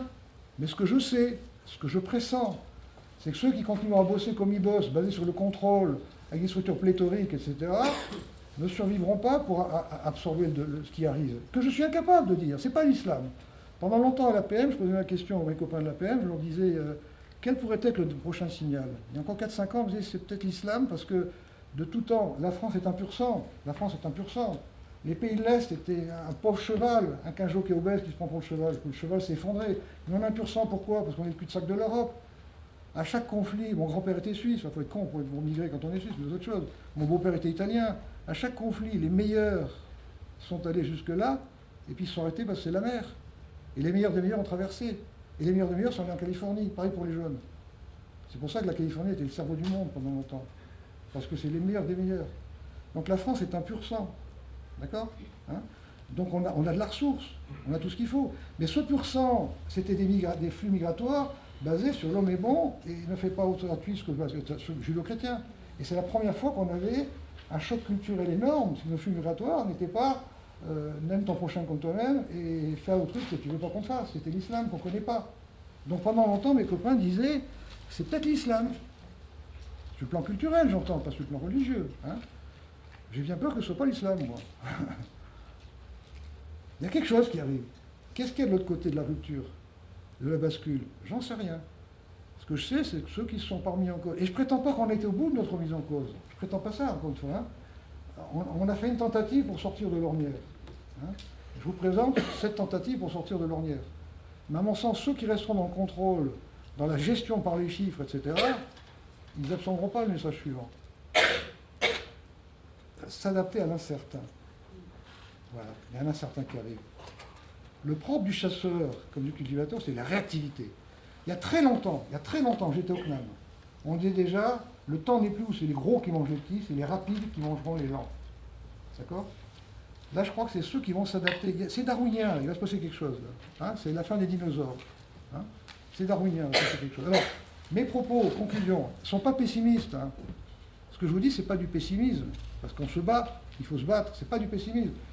Je vous propose une vision qui est d'un petit patron de province qui vaut rien. Je ne suis pas Luc Ferry, moi. Hein, je suis pas j'écris, vous voyez mes bouquins, c'est des pauvres petits bouquins de rien du tout, plein de bon sens. Hein.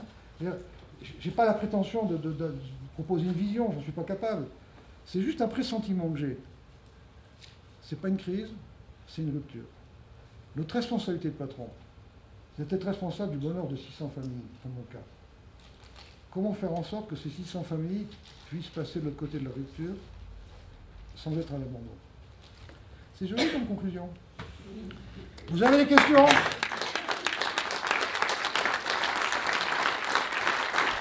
Donc il n'y a pas d'ordre de lancement, il n'y a pas tous les papiers qui sont dans une usine, puisqu'il n'y a pas de lancement, ordre de lancement, etc. Il n'y a pas de ce papier-là. C'est effectif qu'on a toutes les procédures écrites, mais elles sont très simples. Et tu écris des revues de direction, Bien sûr. tu écris des procédures, Alors, attends. et tu as des indicateurs. Alors, non, il y a qu'un... Attends, on prend ça d'abord.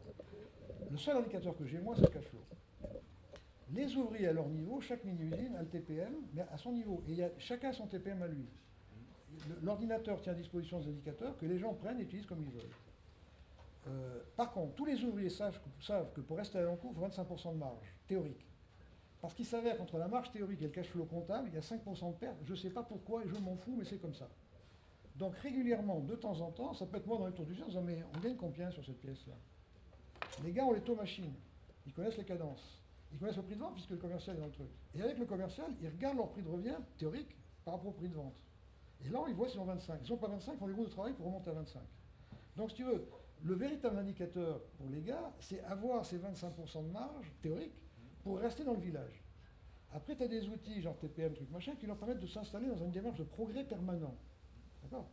Alors, pour revenir à ta question, quand tu as un commercial, un gars qui fait les gars, un gars qui chiffre, tu as des tonnes de procédures.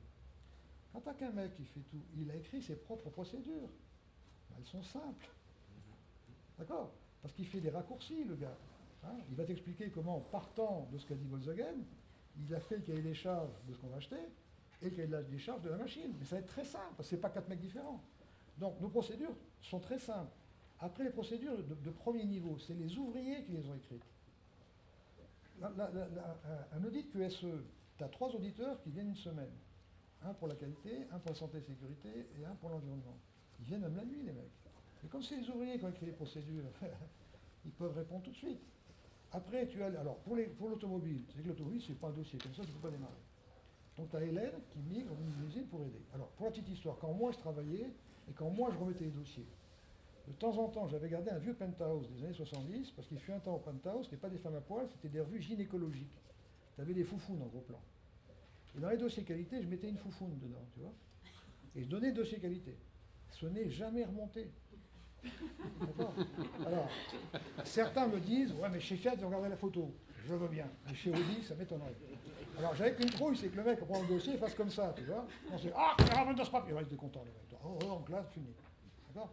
Alors, la qualité au sens large, tu as deux types de choses dans la qualité. Les revues de contrat, les revues de projet, les index sont des outils utiles. Donc, on les fait bien. Après, tu as des trucs qui servent à rien. Donc, l'ordinateur, il a un truc en mémoire, tu changes quelques paramètres et tu fais des dossiers qualité pour les clients. À la veille d'un audit de qualité, la calibration, c'est une connerie, la calibration. Hein. Tu prends un pied à coulisses tous les ans, ça veut dire qu'il a été bon pendant un an, qu'il sera plus mauvais pendant un an, grosso modo. C'est comme si tu mettais ta main dans le trou du cul le 1er janvier, donc je n'ai pas été malade, je ne serais pas malade. D'accord. Donc la calibration, tous les ouvriers ont des étalons parasites, il ne faut pas le dire, c'est interdit. Quand ils font tomber un pied à coulisses, ils vérifient s'il n'est pas esquinté. S'il est esquinté, ils vont avoir la calibration à l'envers. Et la veille de l'audit, on met toutes les étiquettes à jour et tous les jours. On ne le fait pas. Tu as une part de la qualité qui est du cinéma non constructif et productif. Tu fais du cinéma, ça fait une semaine avant qu'on sort le décor. Tu vois, dans la qualité, il faut regarder ce qui rapporte, ce qui est utile. Revue de projet, le contrat, c'est utile. Certains index sont utiles. D'accord. Ce qui ne l'est pas, bah, tu fais pour faire plaisir aux clients. Comme une phrase, vous devez dire non, tu fais ce que tu veux. Je répondais à ta question. Oui. Après, tu as aussi la capacité managée par l'intention. Le judo-chrétien, moi je ne crois pas en Dieu pour différentes raisons, mais j'ai bien compris la culture judo-chrétienne. Hein, puis j'ai été baptisé, ce truc machin. Le judo-chrétien, il est programmé par l'intention. Quand tu es bébé, on te baptise, tu es le parrain, je renonce au diable, c'est une intention. À 7 ans, tu confirmes l'intention, la communion, etc. Tu te maries, tu prends une intention. Comment on a été la première entreprise QSE? Comme je ne faisais rien pour chercher les signaux faibles, j'étais au conseil d'administration de la fac, conseil d'administration de l'AFNOR, comité stratégique de la fac, dans des écoles, enfin dans plein de trucs, pour des signaux faibles. Étant à la fac, à l'AFNOR, j'ai bien vu venir arriver la QSE, j'étais bien placé pour le savoir. Je savais que si on la passait avant le mois de juin, on aurait affaire au premier auditeur à fac, et qu'on serait sûrement les premiers. Donc j'ai fait rentrer la fameuse Hélène, qui avait un BTS de qualité agricole, j'ai fait exprès. Je l'ai fait tourner pendant 3 mois dans l'usine pour qu'elle connaisse tout le monde et tout le monde la connaisse. Et tous les deux, elle et moi, on allé en formation QSE. Fin d'année, j'ai réuni l'usine en disant les enfants, si on passe la QSE avant juin, on sera les premiers en France, j'en suis sûr. Et tout ce temps que vous êtes, vous vous rappelez tous, je me rappelle, j'avais fait le coup que je t'ai fait là, un gars, je dis, qui c'est que t'as dépucelé? C'était Martine, ma cousine. Tu vois, bon, on va venir rigoler, bon. Je dis, on sera les premiers à vie. Je dis, voilà, Hélène, qui a été en formation, c'est elle qui va imaginer la QSE idéale. Elle rentre chez elle, elle a le temps qu'il faut, et elle reviendra pour nous dire quelle est la QSE idéale. Au bout de 3 jours, elle est revenue, Hélène, elle m'a dit, écoutez, je vous explique, non, tu m'expliques rien. Qu'est-ce que je fais, moi? Et je leur avais dit, c'est comme le gars qui a fait la cathédrale d'Amiens, l'architecte qui a fait la cathédrale d'Amiens. Il a dit au maître verrier, je veux une rosace de 8 mètres 50 qui est dans les bleus, qui représente ça. C'est pas lui qui a fait la rosace. Mais l'architecte, ça sera Hélène. Et on va tous obéir à Hélène, même moi. J'ai affirmé l'intention. C'est ça le management par l'intention. Et après, ça s'est fait tout seul. Et en 3 mois, on a tout fait. Tu vois ce que je veux dire? Le management par l'intention, on ne sait pas faire ça. On n'apprend pas ça à l'école. Mais un judo-chrétien, il comprend bien ça. Hein, voilà, j'ai rien fait d'autre. Après, Hélène, elle me dit, non, faites pas comme ça, faites comme ça. Moi, j'obéis, c'est tout, je suis rentré dans le cadre. Il y avait un architecte. Tu vois, c'est ça, des choses simples. Je ne voulais pas que le service qualité, parce que le service qualité, chaque fois que je voulais le faire évaluer, ah oui, mais rappelez-vous, vous avez gagné il y a 3 mois. Ah, mais rappelez-vous, il y a 4 ans. Ils étaient prisonniers de leur passé. Hein. Et Hélène était toute neuve. Qualité agricole. Toute neuve, un regard neuf. Et mais j'ai dit même les vieux Shiban, c'est Hélène, là, il faut montrer les dents. Hein.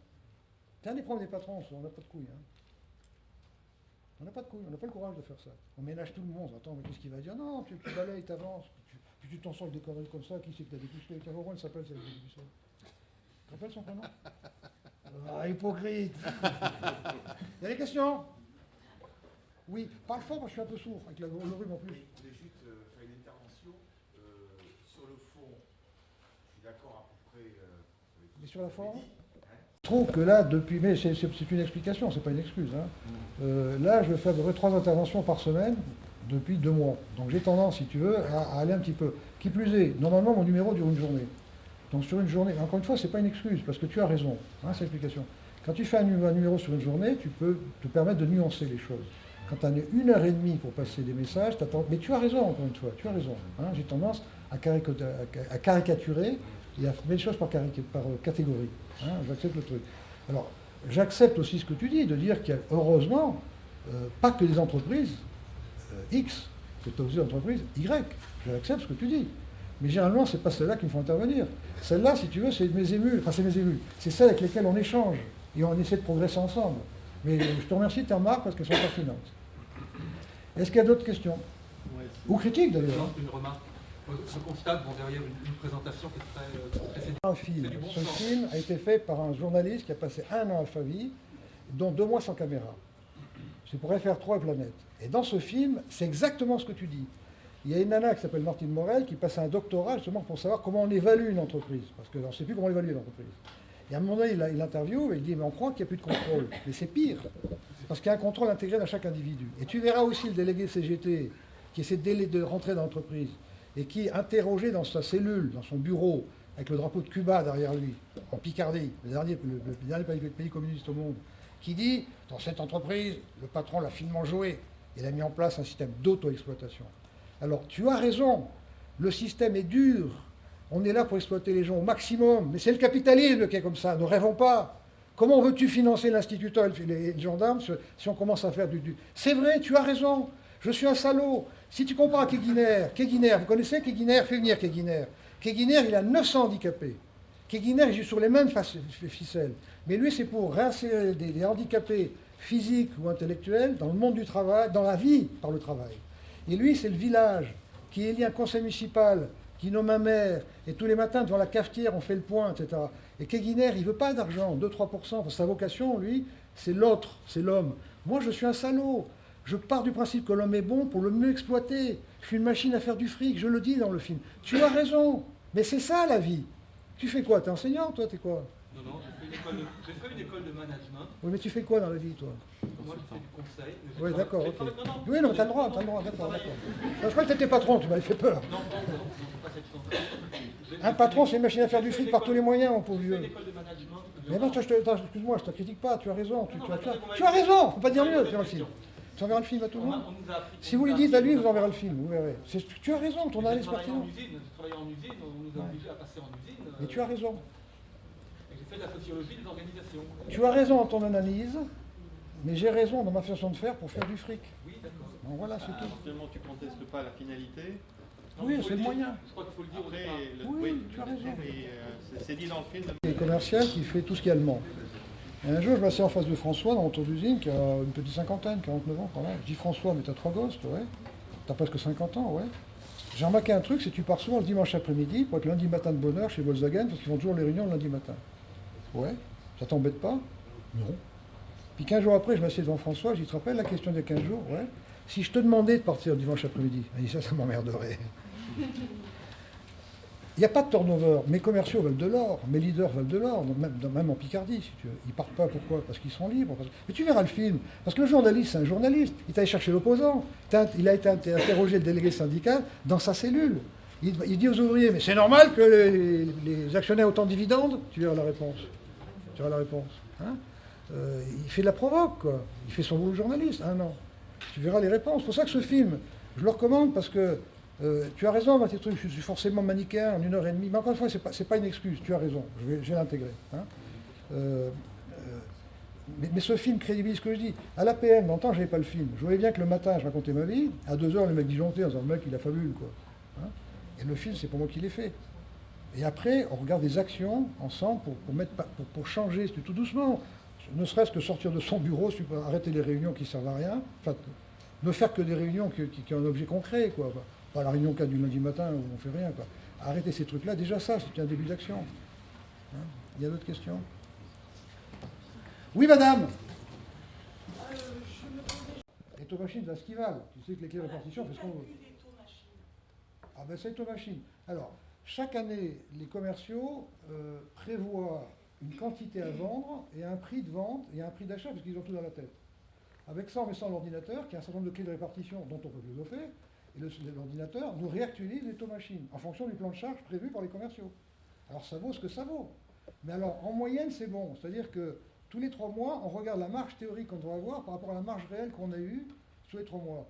Et en moyenne, c'est bon. Une fois, c'est plus 5, une fois, c'est moins 5. Dans le détail, je ne sais pas, parce que c'est impossible à savoir. Après, il faut être simple, si tu veux. Moi, j'ai appris mes ouvriers ça. Leur indicateur de progrès à eux, c'est le nombre de pièces bonnes à leur payer. D'accord? Le TPM, c'est ça. Si tu regardes le TPM, je ne sais pas si tu connais un peu le TPM. Le TPM, c'est un nombre de pièces bonnes réalisées par heure. Après, tu décomposes les envies identifiées, les non-qualités et les écarts de performance. Mais ça, après, c'est des détails. Mais on réjoue sur des pièces. Mais il fallait quand même aussi que je leur donne une notion, non pas de coût, c'est-à-dire on va contrôler les coûts, mais dire, si on veut rester dans le village, il faut qu'on fasse 20% de cash flow. Hein, pour investir, pour pouvoir ceci, pour pouvoir cela. Et il s'avère que, mais ça je ne sais pas pourquoi, 25% théorique font 20%, je ne sais pas pourquoi. Et je m'en fous. Donc j'ai appris aux gens de dire, regardez, et or c'est eux-mêmes qui spontanément vont dire, tiens, telle pièce, mais ils ne font pas en permanence. C'est par sondage. Et s'ils trouvent qu'il y a 15, ils vont faire un groupe de travail pour essayer de remonter. Alors là, ils vont chercher un ingénieur. Et alors là où c'est désastreux comme le truc, et c'est la limite du système, et je le sais, mais c'est comme ça.